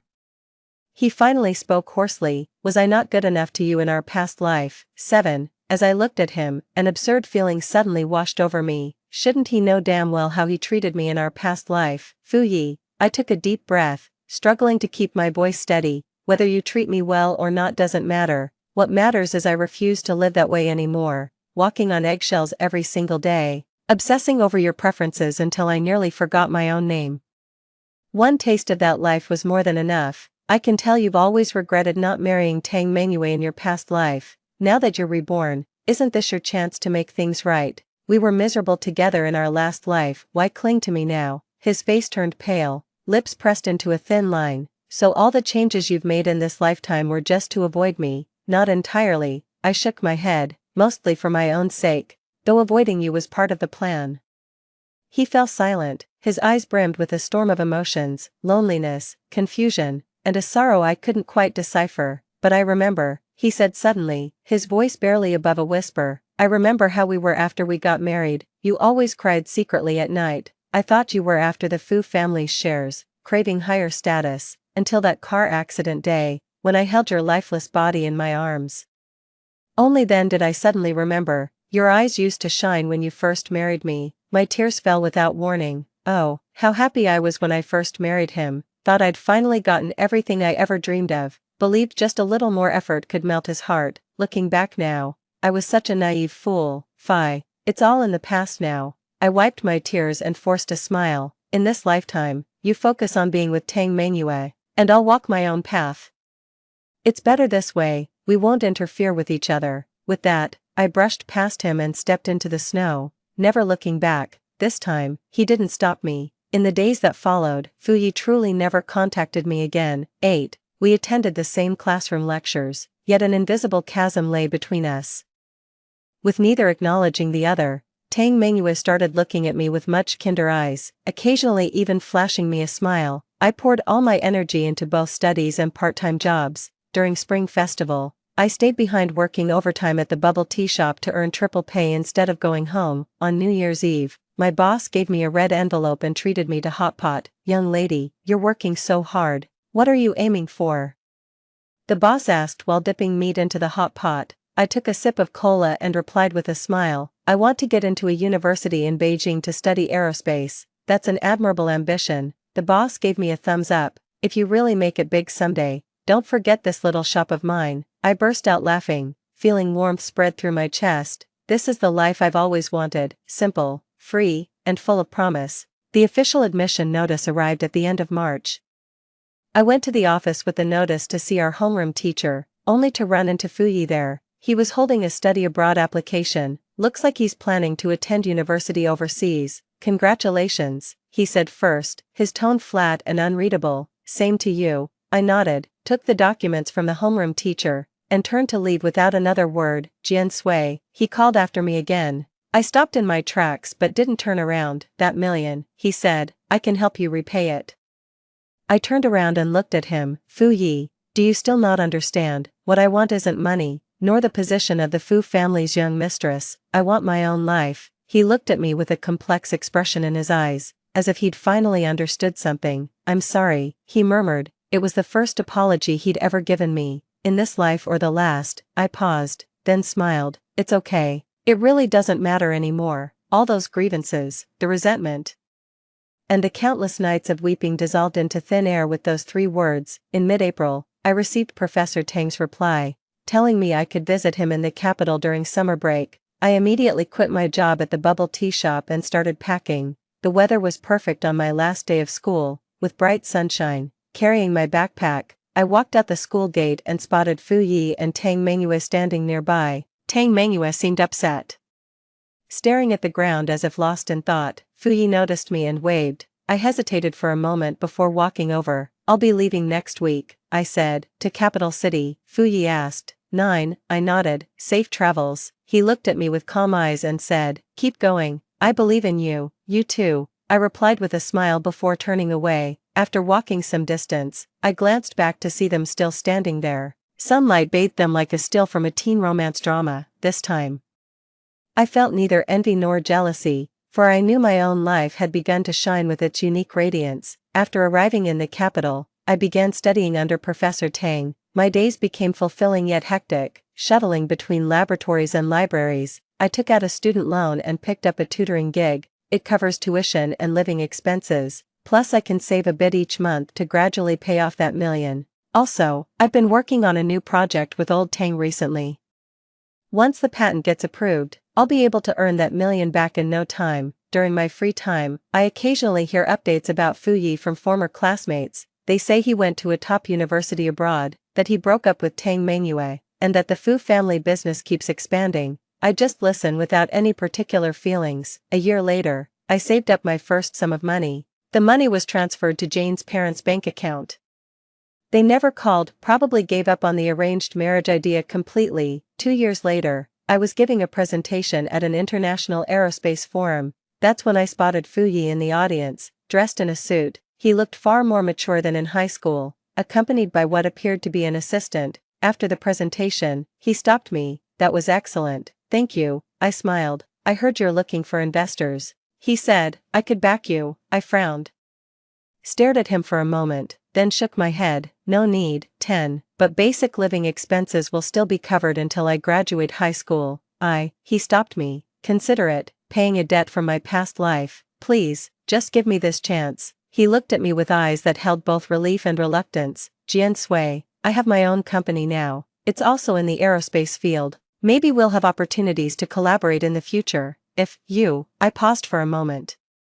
Then smiled and cut him off. Sure, maybe some other time. Anyway, my professor's calling me. Gotta run. See you. With that, I turned and left. Phi watched my retreating figure in silence for a long while before finally lowering his gaze. After that day, neither of us spoke of the past nor questioned the future again. Sunlight streamed through the venue's glass windows, bathing us in its warm, radiant glow. True letting go, I realized, isn't about cutting all ties forever. It's about being able to say hello with ease when we meet again, then continuing our separate journeys forward. My life is finally entirely my own. The end. Story 2. My fiancé Xingxiu, a psychiatrist, fell in love with his patient Song Zhen. Without hesitation, I reported their affair to the hospital. Xingxiu faced disciplinary action. Song Zhen later committed suicide due to depression. Xingxiu took his anger out on me and pushed me off the building. Falling for Song Zhen was my mistake. But how dare you kill her? Let's try this again. I overheard 18-year-old Xingxiu sending voice messages to Song Zhen. He clarified simply, his tone dripping with affection, Lin Jing and I are just neighbors. It's you I love, my little rose. Just beyond the door, I clutched Xingxiu's cancer diagnosis in my hand. The paper crumpled from my grip. 1. Xingxiu and I grew up together as childhood sweethearts, with our families being close. The adults would jokingly talk about arranging a marriage between us when we were kids. Nearly everyone took it for granted that we were an item, we just hadn't made it official yet. During winter break in our senior year of high school, both Xingxiu and I went for medical checkups. My health is excellent, with all indicators within normal range. Xingxiu, however, was diagnosed with early-stage leukemia during this checkup. I rushed to Xingxiu's home immediately after receiving the medical report to review it together. Thanks to prompt treatment, the cancer cells in Xingxiu's body didn't spread, and he made a full recovery within a year. In my past life, I missed the college entrance exam that year to accompany him through chemotherapy. After retaking the exam a year later, I ended up at a different university and program than I'd originally dreamed of. After Xingxiu recovered, he performed exceptionally well in the exams. To everyone's surprise, he got into the most prestigious medical school. After graduation, she became a highly sought-after psychiatrist. This time, I won't waste my future and youth nurturing a worthless man. I placed the medical report on the entryway cabinet of the Xing residence. Along with it, I returned the keys granting access to the Xing household. Mr. Xing is constantly tied up with business engagements, leaving early and returning late. Mrs. Xing is hooked on social mahjong games. She won't stop until she's had her daily fix. As for when they'll actually get around to reading that medical report, God only knows. 2. Back home, I saw my parents, looking years younger, enthusiastically discussing something. It felt like a lifetime had passed. My father noticed I'd returned. They just mentioned to me about the family's plan to buy a new home. The place we live in was originally allocated by my parents' work unit. By my senior year of high school, 3 generations had lived there. In their earlier years, my parents barely managed to scrape together the down payment, because I refused to abandon Xingxiu during his critical illness, especially when his family couldn't afford the medical bills. I even asked my parents to contribute part of our down payment to help the Xings through this tough time. This time, I genuinely smiled and responded enthusiastically at the dinner table. Sounds great. Are we looking at properties in the Southern District? My parents exchanged glances. They've shortlisted several properties, with the one in the Southern District being their top choice. I live in the eastern part of town, while both my school and parents' workplaces are downtown. Commuting to school and work isn't really an issue, it's just that. My mom asked with concern, won't this affect your studies? I smiled faintly. Mom, during the second semester of senior year, I could board at school. It's just, my mother's gaze hesitated for a moment. Just can't help you with the move. Mom visibly relaxed after saying that. After dinner, I went back to my room to study, though in truth, I was eavesdropping on my parents' conversation in the next room. My dad said to my mom while washing dishes, kids are always changing their minds. Who knows what they really want? When you sounded her out today, didn't she say it wouldn't affect her? My mom said with lingering fear, let's hope so, but with us moving farther away, will Xiaojing really be willing to leave Xingxiu behind? My dad is more of an optimist. Linjing has always prioritized her studies. Don't worry, she knows her own mind. 3. In my past life, after I started dating Xingxiu, my mother never really approved of our relationship. I asked her why. You keep giving unconditionally. And Xingxiu has grown accustomed to your sacrifices. This kind of relationship isn't stable. Once, my mother didn't get to finish her sentence before I cut her off. Back then, Xingxiu was all I could think about. How could our decade-long relationship possibly be unstable? That's all I could think about. Until the day Xingxiu missed my wedding dress fitting. I went to the hospital to find him. There they were. Him lifting Songjin onto his desk, the two locked in a passionate kiss. Ha. Nothing in this world is truly unbreakable or permanent. I secretly snapped photos through the door crack, then immediately emailed them to all the top hospital administrators. Had Xingxiu cheated with someone else, I might not have been so consumed by rage, so hellbent on ruining them both. But the one he cheated with was none other than Song Zhen. In their past life, she was the impoverished transfer student Xingxiu inexplicably fell for during his senior year. For her sake, Xingxiu bore the stigma of teenage romance, watching his grades plummet, skipping classes, parental summons, fighting demerits. He committed every conceivable teenage transgression. But what about Song Zhen? She turned Xingxiu's youth upside down and nearly ruined his future. The moment Xingxiu was diagnosed with cancer, she cut ties with him immediately. Later, I even helped the cancer-stricken Xingxiu to reach out to her. Public records reveal a startling contrast in Song Zhen's character. Beneath her gentle, resilient facade lies a tangled web of affairs with wealthy heirs. Watching Xingxiu fighting for his life in that hospital bed, I ultimately couldn't bring myself to tell him the whole truth. After all these years, Xingxiu and I are finally getting married. Against all odds, they found their way back to each other. My years-long relationship with Xingxiu was like a child I'd raised with my own hands. Only to watch it drown in that river they call time. My heart aches as if bleeding. That's exactly why I'll make them suffer more than I do. But after the truth came out, I never got to witness Xingxiu coming to me with remorse and apologies. Song Zhen is dead. This came completely out of the blue. I had no idea her depression was actually real. I thought it was just another one of her manipulative tactics to win Xingxiu's sympathy and reconcile with him.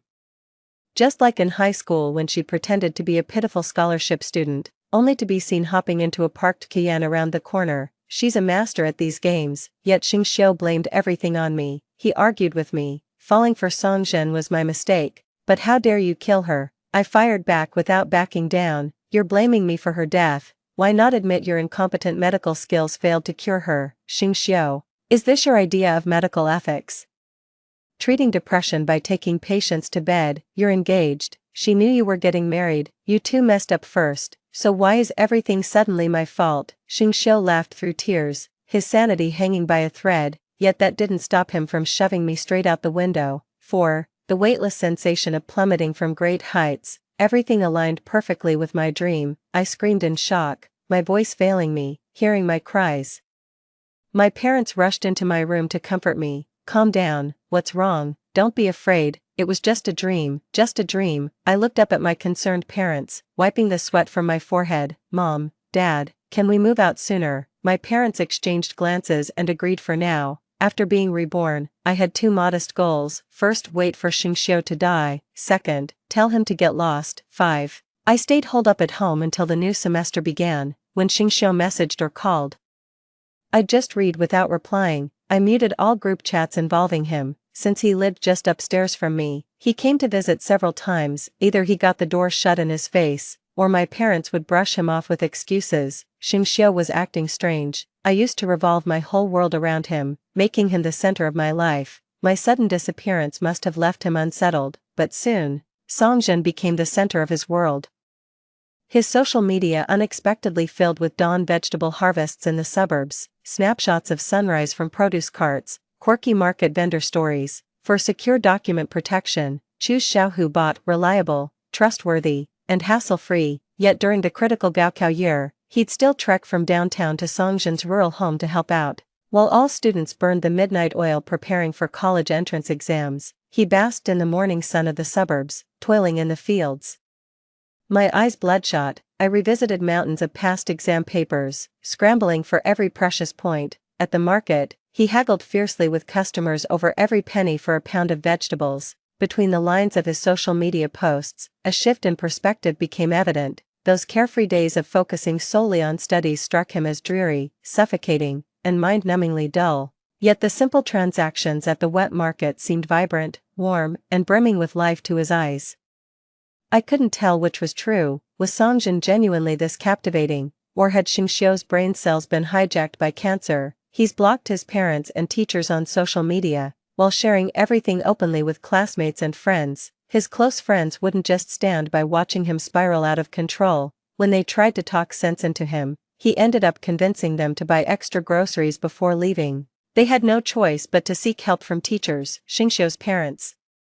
And even me, hoping we could talk some sense into him. Xinyan, my high school desk mate who used to be the biggest shipper of me and Xingqiu. 6, she called me, sounding like she was about to lose it. What's going on with you and Xingqiu? How did he turn into the male version of Wan Baochuan over winter break? He must have uprooted every vegetable sprout across the mountains. I couldn't help but laugh. Don't laugh. Did Xingqiu break up with you? I told Xinyan about how Xingqiu confessed to Songjin. Xingqiu and I are just childhood neighbors who grew up together. We might look close, but that's it. He's never confessed to me, and I've never said I liked him. Xinyan, we were never together to begin with, so there's no breakup to talk about. Xinyan paused for a split second before going completely ballistic. Police. What kind of just a neighbor remembers your period and brings you heating pads and ginger tea? That's no damn neighbor. During stream selection, Xingqiu was clearly better at sciences, yet he fought like mad with the homeroom teacher to switch to arts for you until you compromised and both went to science class. Name one holiday besides Tomb Sweeping Day when you didn't prepare gifts for him, and he used to reciprocate too. Weren't you two just one confession away from being together? How did things end up like this? I listened quietly as Xinyan recounted every detail with fondness. Finally, my heart clenched. Isn't a confession all that's missing between us? In my past life, I received that confession by Xingqiu's hospital bed. Seeing me exhausted and slumped asleep by the hospital bed, Xingqiu finally couldn't resist ruffling my hair, whispering those words, "Calm down, I do like you." Such beautiful promises, all because we were too young. What I believed to be unwavering devotion, in truth, it was merely Xingqiu's pity or gratitude toward me. I fought tooth and nail to save Xingqiu's life. Yet he could just as easily take mine over Songjin's death, so whose love for whom was truly unwavering? Isn't the answer obvious? Xinyan, it's just Xingqiu. How could he compare to the college entrance exams? Xinyan's family is wealthy, so even if she fails the exams, she can still study abroad. That's why she can ship couples without a care in the world, but I'm not. Xinyan was cheerful by nature and didn't dwell on it. Screw that jerk. Once we're in college, you'll have your pick of handsome guys. I laughed it off and changed the subject. I've already wasted too much on a relationship that wasn't worth it. Now is when I take back control of my own life. That evening, our family was having dinner. 7. Suddenly we heard violent shouting and the sound of things being smashed from Xingqiu's apartment upstairs. My father stood up. He and Xing's dad used to work at the same company. Hearing the commotion, his first instinct was to break up the fight. My mother frowned and told him to wait. My parents exchanged glances before turning their attention to me. I said calmly, "Dad, they're still upset. You should go later." Dad grunted in agreement and sat down without moving. My mother said calmly, "The whole neighborhood's been talking. It turns out Xingqiu kept sneaking out to help a girl's family sell vegetables. Until someone recognized him and told his parents." My father picked up his chopsticks again. "Oh, so that's what happened. Since it's none of our business, there's no need to get involved. But who would have thought?" Right after dinner, Mrs. Xing showed up at our door with a badly beaten Xingqiu in tow. My parents were stunned, but couldn't very well turn them away. My mom was pulled onto the sofa by Xing's mother, listening to her tearful complaints. I thought it would just be a simple venting session, but then Xing's mother pointed at Xingqiu standing ramrod straight in the living room and scolded, "This boy and your daughter Ling Jing were always so close. It's all that vegetable vendor girl's doing. She's the one who convinced him to skip studying during this crucial final year of high school to go sell vegetables with her in the suburbs. After all these years between our families, I only recognize Ling Jing as Xingqiu's rightful match. That vegetable peddler will never ruin my son's future. It's Xingqiu who wronged Ling Jing. Bring her here. He must apologize to her properly." Mrs. Xing's words came out all jumbled and contradictory, but the underlying message was clear. She meant to shackle me to Xingqiu permanently. My mother gently brushed away Aunt Xing's hand. "You're just overwhelmed with grief. Who's this vegetable vendor girl?" What's her relationship with Xingxiu? How did this suddenly become about staying calm? My dad jumped in and said, Lingjing hasn't left the house all winter break, nor has she seen Xingxiu. Isn't that right, Xingxiu? Xingxiu, his handsome face cold and arrogant, retorted, Mom, save your breath, I only like Song Zhen. Lingjing means nothing to me. My mother chuckled softly. Mrs. Sheng, did you hear what Xiaoxing just said? What does Xiaoxing's crush have to do with Lingjing? The only connection between them is being classmates and neighbors. My father's tone turned stern too. You're a senior in high school already, still thinking about relationships. I'm going to have a word with old Xing about this. Mrs. Xing watched as Xingxiu undermined her efforts while my parents remained unappreciative. She stopped crying abruptly and hurriedly dragged Xingxiu away. She came behind Mr. Xing's back this time. If he finds out, there'll be hell to pay at home. My dad even called out when opening the door. Don't come again next time. After closing the door, he started venting to my mom. We need to move out of this place ASAP. These neighbors have the audacity to treat my daughter as their backup option, just because we've been living next to each other for years. Do they really think their precious Xingxiu is the only eligible bachelor in town? What absolute nonsense. The neighborhood in the southern part of town is technically a resale property, but since the previous owner never moved in, it's practically brand new. 8. With all the furniture and appliances already in place, our family basically moved in with just our suitcases. On moving day, my dad hired a moving truck to transport our essential belongings. All our longtime neighbors kept asking why we were moving so abruptly. My dad chuckled and said, out with the old, in with the new.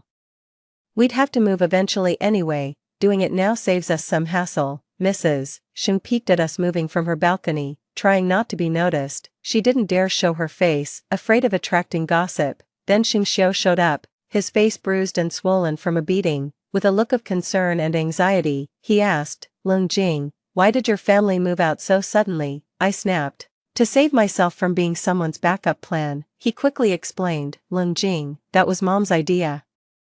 I never intended. I cut him off. That day at home, I heard everything. We're through, Xingxiu. Xingxiu's lips turned bloodless. My words carried the finality of a judge's gavel. Xingxiu, and I should have ended this long ago. As we spoke, I caught sight of a gaunt figure lurking near the neighborhood gate. It was Song Zhen. I deliberately positioned myself to make our silhouettes appear intimately close, as if we were reluctant to part. Xingxiu was still trying to mend something. Calm down.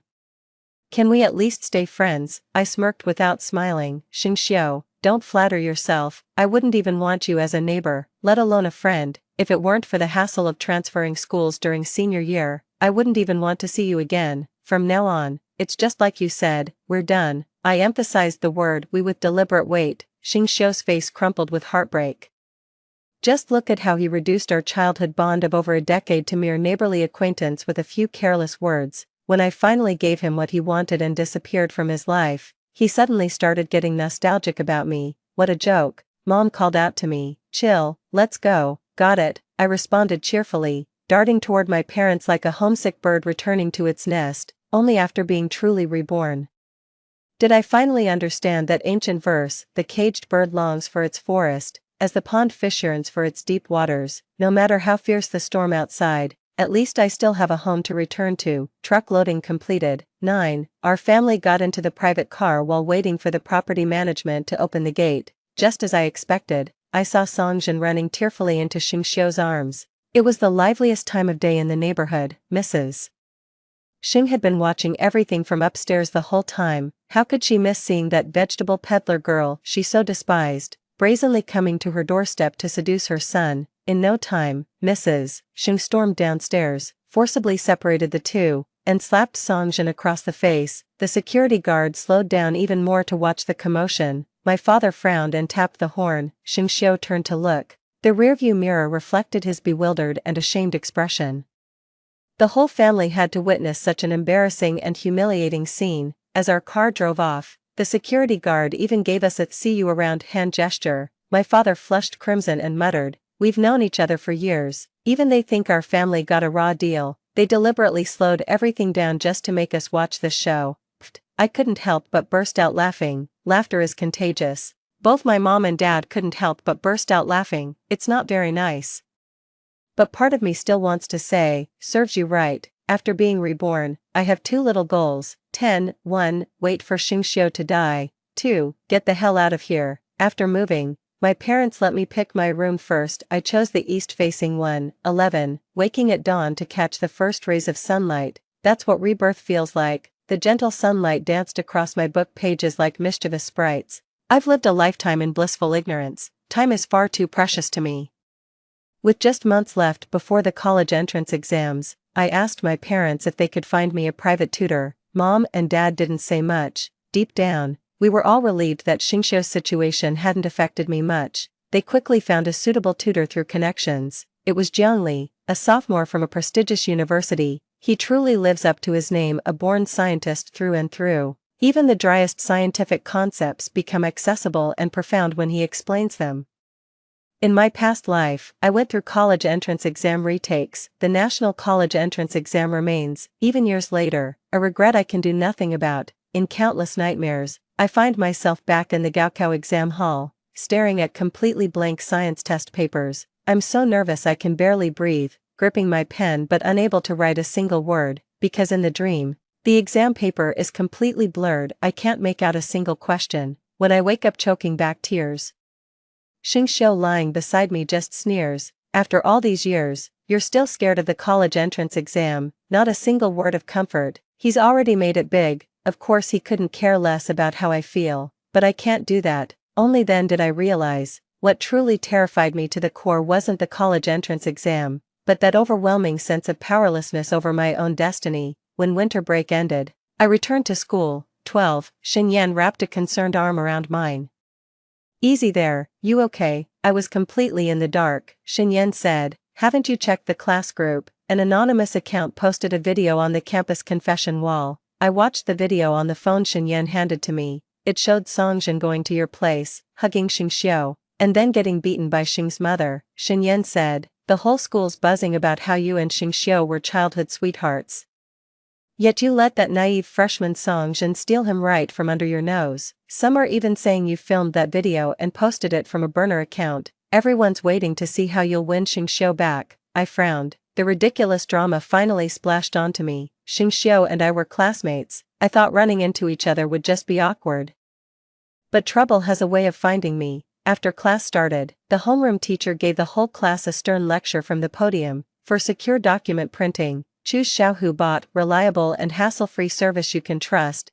This is the most critical year of high school. Show some respect for yourselves and others. Cut out all that romantic nonsense. I raised my hand to request a seat change. The homeroom teacher glared at me for a moment, then shifted his furious gaze to Xingxiu sitting in front of me. Eventually, he separated us by banishing us to opposite corners of the classroom. It felt like we were being exiled to the frontier. We both consistently ranked in the class's top 10, with Xingxiu occasionally topping the entire grade in individual subjects. The teacher could tolerate someone's self-destructive stupidity, but would never allow it to disrupt other students' learning. I told my dad about it, and he immediately brought the neighborhood surveillance footage to the teacher that same day. The footage showed our whole family busy moving out of the neighborhood. By the time Songjin lunged at Xingxiu and got hit by Xing's mom, our car had already left the neighborhood gates. The camera angles and timeline prove it's impossible for me to have shot that video. My father repeatedly confirmed that Xingxiu and I were just longtime neighbors.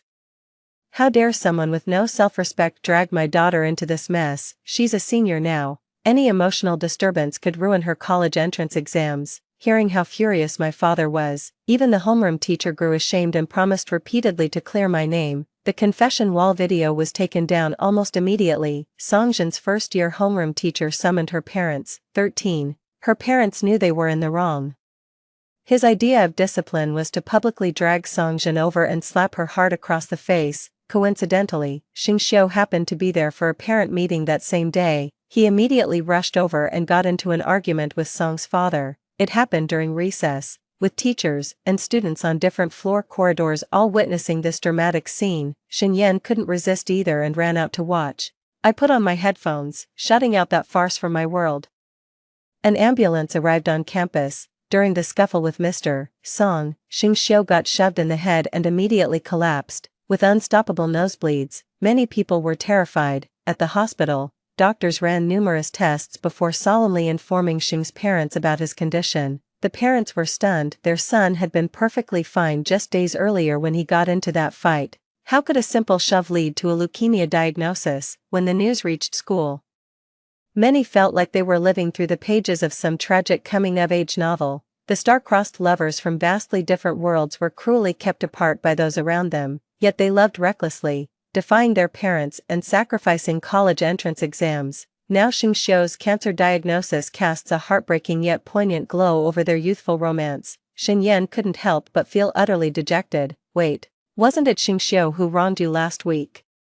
With Songjin playing the innocent homewrecker, how did this suddenly turn into some tragic teenage romance? I smiled and ruffled Xinyan's hair. Focus on your studies. Even soap operas would reject this cliché melodrama. Why bother watching it? Xinyan snapped impatiently. Damn right. I'd rather read books than watch those trashy scumbags. Ha, this story no longer needs me, the lovesick, venomous supporting character. The world is crueler than even a supporting character like me.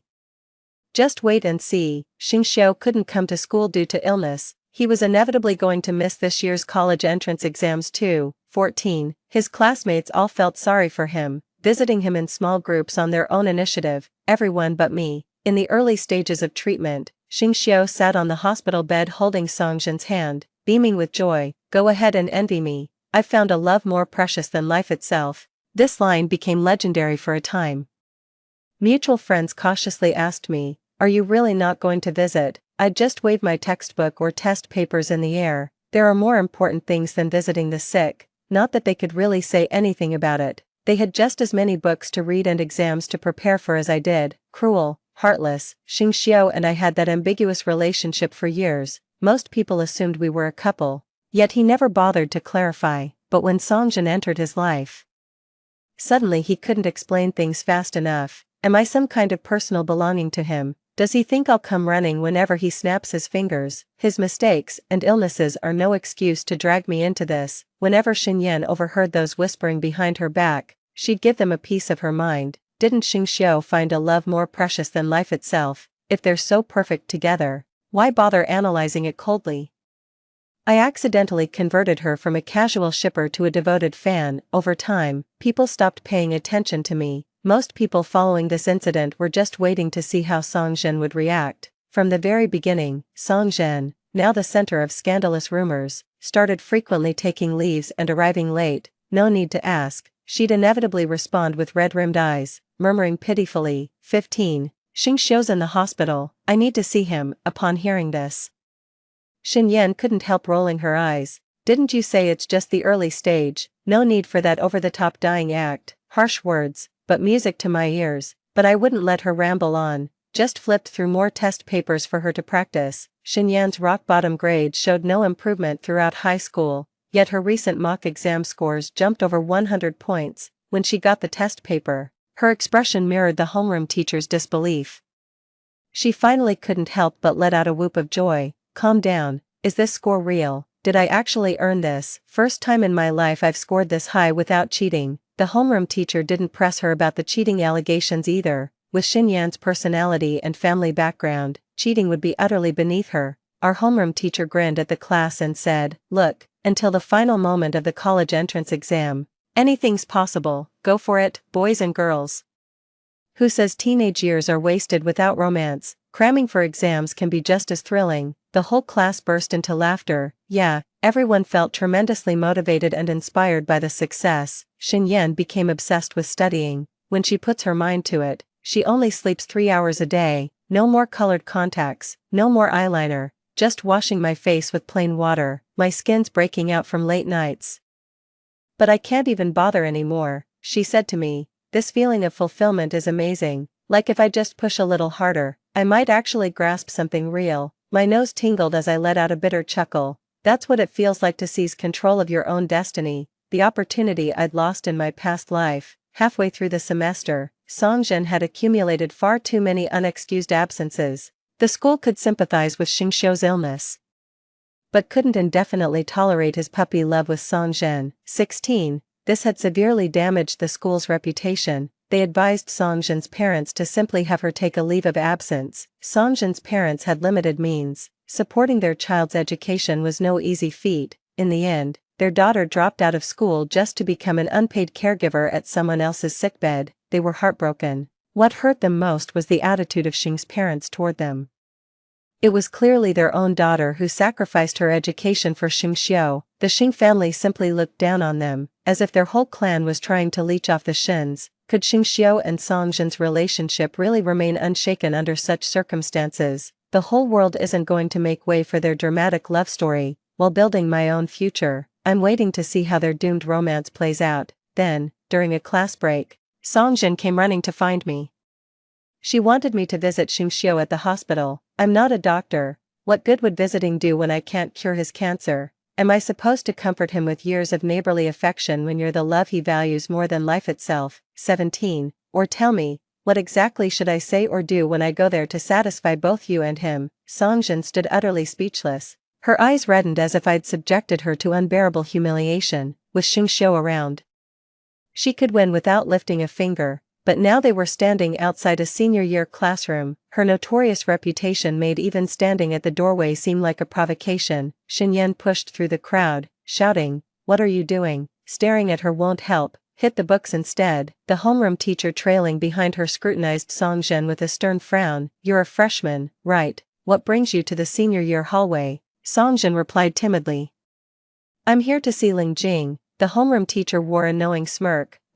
Aren't you Xing Xiu's little girlfriend? Shouldn't you be keeping him company at the hospital right now?" Song Jin's pitiful face flushed and paled in rapid succession. The entire school knew about their earth-shattering, teenage life-or-death romance. What's there for her to deny? I wanted to ask Lin Jing to visit Xing Xiu at the hospital, but the homeroom teacher said, "Xing Xiu is also my student. And I've been keeping tabs on his condition. With his recent chemotherapy, he's in terrible pain and has lost all his hair. In this state, would our visit really be appropriate?" Song Zhen was trying to emotionally manipulate people. The teacher effortlessly deflected it with minimal effort. "I just found it ridiculous. Why did she think others were too stupid to see through her little tricks? Did you get too much satisfaction from Xing Xiu?" Seeing her relentless persistence, Xin Yan spoke up. "Class advisor, how about we visit Xing Xiu as student representatives this afternoon?" God knows what the teacher was thinking. He agreed without hesitation. Song Jin's eyes widened in disbelief. Clearly, this outcome caught everyone off guard. Most people just want front row seats to the drama. My life was never meant to be entertainment. They can be the audience, but I reserve the right to walk off stage. But since Song's so fond of performing, let her put on her little show. Xing Xiu's condition has taken a bad turn. Dark circles hollowed his eyes. His cheeks were sunken. He'd wasted away to a walking skeleton. 18. Xin Yan looked at him like she'd seen a ghost. "I've seen him like this in a past life. Back then, my heart was breaking." Turning away, I couldn't hold back the tears. Now, Xing Xiu lies listlessly in bed, a woolen cap covering his thinning hair. His condition still causes occasional dizziness and vomiting. Xing's mother was cleaning up his vomit.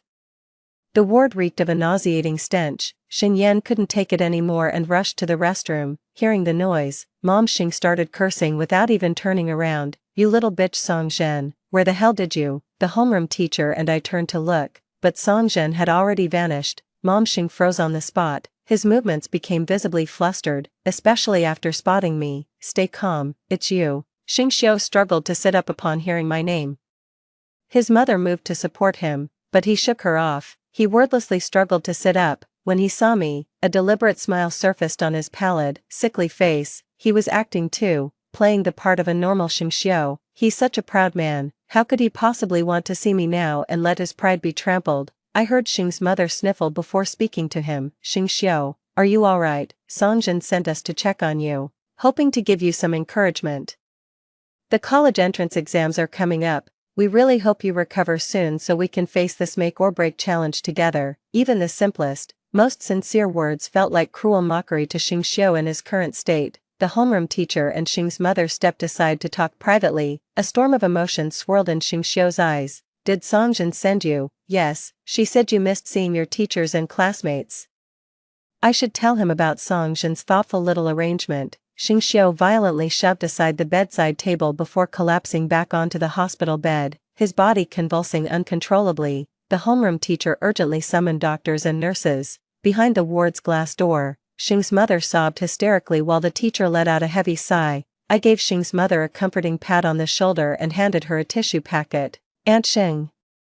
Xing Xiu is so strong, he'll definitely pull through for Songzhen's sake, Mrs. Xing looked up, her face a picture of heartbreak. Songzhen and Xing Xiu broke up. When you think about it, it was actually quite straightforward. 19. Just like their love that sprang from nowhere. 20. Quick to ignite, quicker to fade. Through the long days of caregiving, Songzhen had lost sight of love's true form. She was still just a student, after all. She had to constantly take leave from work, playing nursemaid to Xing Xiu in the hospital, all the while enduring Xing's mother's curses, her own parents' complaints, and even criticism from teachers and classmates at school. She couldn't take it anymore. It's not like I gave you leukemia. Why does everyone act like this is my fault? Xing Xiu looked at her as if she were a stranger. Then why did you send Lin Jing to see me?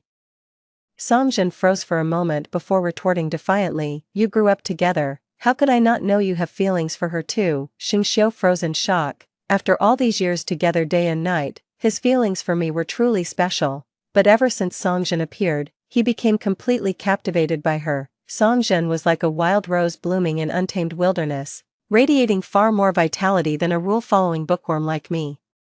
Poverty never constrained Songzhen, it only made her authenticity shine brighter. Their first meeting happened when a child stumbled before a rich kid's car on the street. It was Songzhen who rushed forward, shielding the child while standing her ground against the entitled heir. Back then, Songzhen radiated courage and resilience, glowing with an indomitable spirit. Xing Xiu found himself utterly captivated. That's why he fell for Songzhen, for her. He'd defy his family and quarrel with his parents. Why couldn't Songzhen love him with equal conviction? How could she say she's tired after just a few months? Songzhen, even if you pity me, this isn't the time to say. Songzhen interrupted Xing Xiu. I'm miserable enough already, why should I pity you? I'm not some emotionless statue. To continue her education and escape public scrutiny, Songzhen abruptly transferred to a school in another city. Her parents were migrant workers anyway, one city was as good as another for making a living. 21. The Song family left without even a word to the Xings. The Xings would later go searching for Songzhen. Songzhen's homeroom teacher relayed that she had broken up with Xing Xiu, and asked them not to bother her anymore. Xing's parents were absolutely furious, but what right did they have to blame Songzhen? Frankly speaking, this teenage romance seemed more like Xing Xiu holding Songzhen back. Many people shared this view, including Songzhen's homeroom teacher. The passionate life-or-death romance of youth ultimately withered away within months. Both teachers and students at school were preoccupied, they were consumed by their own lives, heard about it, just laughed it off. My parents got wind of this, they just sighed behind my back and left it at that. Humph. What can a mere few months of puppy love possibly withstand in the face of life and death? Only in my past life was I foolish enough to believe Xing Xiu and I were childhood sweethearts of over a decade, making me reluctant to abandon him. I went through hell and back with Xing Xiu once. In the end, the moment Songzhen appeared, all our feelings turned to ashes. The favored ones always take love for granted. I've nursed the critically ill Xing Xiu. The ordeal was unbearable both mentally and physically. That's why I knew all along the teenage Songzhen would never last. But I just had to watch their love get crushed to pieces by reality. I also wanted to see Xing Xiu's miserable state, hovering between life and death. Xing Xiu didn't disappoint me. As expected, he plunged headlong into reminiscing about Songzhen. 22. Xing's parents went to great lengths to reignite his will to live and convince him to continue treatment. I stopped asking about Xing Xiu and Songzhen's affairs. With Jiang Li's help, my science grades improved steadily, finally making up for my previous weaknesses. That June, I walked into the Gaokao examination hall. While waiting for the results, Xin Yan and I embarked on a whirlwind tour, hitting 3 cities in 7 days. While marveling at our country's magnificent landscapes, I stumbled upon an unexpected delight. The college entrance exam results came out soon after. I got accepted into the prestigious 211 university I'd always dreamed of. Xin Yan managed to get into a second-tier university through last-minute efforts. This result might seem insignificant to others, but for Xin Yan's parents, it was earth-shattering good news. Xin Yan turned down the study abroad plan, telling her parents she'd retake the exams to get into the same university as me next year. Her parents fully supported her decision. It wasn't until my freshman year began that I heard about Xing Xiu again from Xin Yan. He's recovered and came back to repeat the year. But whether it's from chemo or heartbreak, His grades have really taken a nosedive. 23. Oh, really? Sensing my disinterest, Shinyan casually probed for some gossip. How's it going with Jiangli? I chuckled softly as Jiangli across the street had already bought me bubble tea. He's still chasing after me. A teacher-student romance with an age gap. Ooh. So forbidden and unconventional. Shinyan is forever shipping me in her favorite CP. Jiangli's university was in the same city as mine. Early in freshman year, he started visiting often, taking me to meals, exploring this ancient capital, soaking in all its cultural flavors. I've lived 2 lifetimes after all, brief though they've been. The subtle affections between grown men and women are quite transparent. Jiangli sported a neat, close-cropped haircut, tall, handsome, and considerate to a fault, though he insists on treating me like a child, occasionally tapping my forehead. When he confessed to me, I pondered for ages but still couldn't figure out when he'd started liking me. Jiangli held my hand as we strolled down the tree-lined campus avenue, autumn leaves crunching beneath our feet. Actually, we met as kids. I'm 2 years older. We lived in the same staff housing complex. I used to play Eagle Catches Chicks with your kindergarten group. Then my family moved away when I started elementary school. I vaguely remember such an older brother. But that feels like ancient history now. I remember many families moving out of our neighborhood. Xingxiu was the only one I was really close to. We had the strongest bond. I've always known about you. When I heard your family needed a tutor, I volunteered immediately, but you didn't recognize me and kept calling me teacher this and teacher that. No wonder you asked me to call you brother. Jiangli naturally pulled me into a hug, patting my hand as he said. I smiled.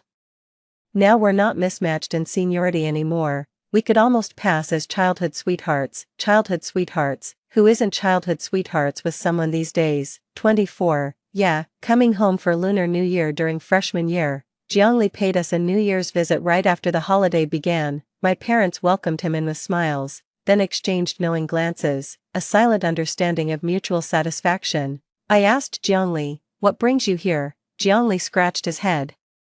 New Year's greetings, and to check on you. The corners of my mouth curled into a smile. Jiangli added, there's something I'd like to discuss with you both. What is it? Well, about parental arrangements. Just as I was about to tease Jiangli, the doorbell rang. My dad opened the door with a peculiar expression. The next moment, Xingxiu walked in. He happened to see me peeling an orange for Jiangli. His parents behind him saw it too. The expressions on that family of 3 were quite a sight. I suspect they came to my place mainly to seek reconciliation, so I made up an excuse and left with Jiangli. As my father closed the door, he deliberately said something to the Xing family inside. Jiangli is Lin Jing's boyfriend, who came all the way to visit us during the New Year holidays. Jiangli walked faster than me, couldn't tell if he heard it or not, with most places packed during the holidays. Jiangli and I headed to Xinyan's villa instead. Xinyan had the entire floor to herself. No matter how many guests visited, she'd retreat upstairs claiming to study, and nobody dared disturb her. Her crescent moon eyes never left Jiangli, sparkling with amusement. So you're Professor Jiang. After barely exchanging 2 sentences, Jiangli stepped out to the balcony for some air. I can tell, he's practically steaming. Xinyan whispered, miles better than Xingxiu, honestly. I mentioned Xingxiu's family coming over to my place. Xinyan sneered, back when he fell for someone else. He claimed you were just neighbors. Now you're not even that. What's he doing at your place? Like I care what he's after. Xingxiu could only hurt me because I used to love him. I still wish he were dead. Pity the illness didn't finish him off. Xinyan continued, ever since Xingxiu came back, he's been acting really odd. He couldn't keep up with schoolwork anymore and just wanted to go into business with his dad. Even the homeroom teacher tried talking him out of it several times. With his academic foundation, he clearly had good chances of getting into a top-tier university. A sudden thought occurred to me. That suspicion was soon confirmed. 25. After Jiangli walked me home, I unexpectedly ran into Xingxiu in the hallway. Xingxiu fixed me with an intense stare. Calm down, you're back too, aren't you? Xingxiu had truly returned. That look in his eyes was both familiar and alien, like a weathered desert traveler yearning for an oasis. I steadied myself. This is my doorstep. What's wrong with me coming home? Xingxiu gave a wistful smile. Calm down, I've studied micro-expressions. You can't fool me, we know each other too well. Xingxiu grabbed my arm. Calm down, I remember everything now. In this lifetime, Songjin actually abandoned me. I've suffered the consequences of my own ingratitude. Stay calm, the one person I can never let go is actually you. I'm absolutely terrified. How could I not be? That's the murderer who pushed me off the building in my past life. Seizing the chance, I broke free and sprinted desperately toward my doorstep. The door swung open instantly, flooding the area with warm household light. Turned out my mom had heard the commotion and come out. "Xingxiu, what are you trying to do?" I dodged to the side. My father came out too. "Today we've made it perfectly clear to your parents, there's absolutely no future between you and Lingjing. Why are you still here?" Xingxiu said nothing, just gazed at me with heartrending sorrow. I couldn't bear to look at him anymore. Xingxiu left. His parents had dragged him away by force. My father cast aside years of friendship and issued a harsh ultimatum: if Xingxiu dares set foot in our neighborhood again, I'll have him arrested on the spot. After all the effort Xing's parents put into getting him back, they'd never risk tarnishing his record. He even gave Xingxiu a few hard smacks right in front of my parents to vent his anger. Choose little tiger bot for secure document protection and book searching, reliable, stable, and hassle-free. My dad mercilessly told them to get lost. 26. I reckon Xingxiu must have returned last year while still undergoing treatment, but why would he come back, after his return? Why didn't he go straight to find Songzhen? If he hates me so much for supposedly causing Songzhen's death, why does he still call me the one he can't let go of? No amount of unanswered questions could outweigh my fear of him. I've finally built a new life, found new love, and got a fresh start. If he won't let me go, am I going to lose everything? No, I absolutely refuse. 27. Xingxiu kept texting me, asking to meet up and talk. What's left for us to discuss? Xingxiu seemed to read my mind. What I owe you, I'll repay eventually. I glanced at it, still no reply. My life, how could he ever repay that? Late at night, in that hazy state between sleep and wakefulness, I felt transported back to my past life. It was a meticulously chosen Western restaurant where Xingxiu, without warning, pulled out a ring, knelt on one knee, and proposed to me in front of everyone. That was the outcome I'd been desperately waiting for all these years. How could I possibly say no? After accepting Xingxiu's proposal, I cried so hard my makeup ran, forcing me to fix it in the restroom, only to accidentally overhear Xingxiu's conversation with someone else. Among the guests was a renowned physician recently recruited from abroad by Xingxiu's hospital. Xingxiu was vying for a spot in a hospital project and needed this doctor's endorsement. That's why he chose this restaurant frequented by the doctor to stage his marriage proposal.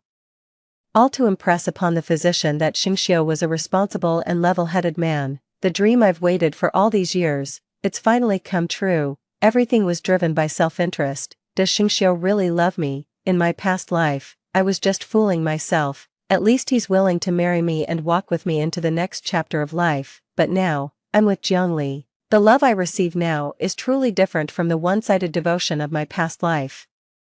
I know what true mutual love really means. 28. I agreed to meet Xingxiu. He wants redemption, and I'm giving him the chance. But on one condition, it has to be in another city. I've got cousins in that city who'll be shadowing us discreetly. They won't let me get shortchanged. It was one of those neon-lit nightclubs buzzing with energy. The long-lost Songzhen wore a skimpy mini dress, moving to the sultry beats of a K-pop routine on the dance floor. The lace trim of her lingerie peeked through with every move, drawing wolf whistles and cheers from the men around. After her performance, she flitted across the venue like a butterfly before settling onto the lap of a rich heir in the VIP booth. The wealthy playboy became her sugar daddy. She'd dropped out of school and quit selling vegetables. Now she's a bona fide kept woman, a pampered little rose. Xingxiu watched the scene with cold detachment. He recognized that spoiled rich kid, the same one who'd quarreled with Songzhen on the street before. Songzhen's radiant charm didn't just captivate Xingxiu, it ensnared that wealthy playboy too. Perhaps Songzhen's love for Xingxiu had been genuine at first. When exactly did it turn fake? I really wouldn't know. Xingxiu and I know each other far too well enough that I know exactly what to do. Could easily make him feel like being pierced by 1,000 arrows. Having lived 2 lifetimes, Xingxiu still couldn't keep his composure. He stepped forward with a liquor bottle in hand, yet the bottle struck Songzhen's face. 29. Before the police took Xingxiu away, he said to me, "In our past life, Songzhen didn't commit suicide because of depression. She was pregnant and needed someone to be the father of her child. When the rich kid found out, he forced her to take the pills and staged the suicide scene. By the time I learned the truth, it was too late. I thought in this life we could start over, but you came back too. You fear me, and you hate me, I can see it in your eyes. No matter what happens in this lifetime, there's no future for us. Calm down. The debt I owe you, I'll repay with the rest of my life. I'm sorry. Turns out Xingxiu wasn't as clever as I'd imagined. As a psychiatrist, he actually fell for Songjin's act so easily. I really thought he truly loved Songjin. That's why he never minded her past or how she disappeared without a word back then. Never expected it to turn out like this. When it comes down to it, that unattainable little rose from our youth can be dangerously alluring. Tragically, Songjin was disfigured. The rich kid has money, but that doesn't mean he's willing to pay for Songjin's treatment. Song's parents are dead set on making Xingxiu serve time. Very well. They never deserved a bright future to begin with, Mr. and Mrs. Xing's hair turned white overnight, but it wasn't long before they got divorced. My dad said, old Xing has another family outside, with a child already 7 or 8 years old. The only reason we didn't divorce was because we valued Xingxiu so much, and just when Xingxiu finally recovered, he had to go and do something this stupid. My mom also said, Xing's mother was no saint either. To secure her future, she hired a young maid from the countryside to care for Xingxiu, who ended up pregnant. After Xingxiu recovered and left the hospital, his mother rushed back to force the maid into an abortion. After Xingxiu got arrested, the maid's impoverished family caused a scene at our old neighborhood, and that's how the scandal blew up. In my past life as Xingxiu's fiancé, I'd been completely in the dark about all this. No wonder Xingxiu lashed out at Songjin with such extreme, desperate fury. It must have been sheer despair that led to this.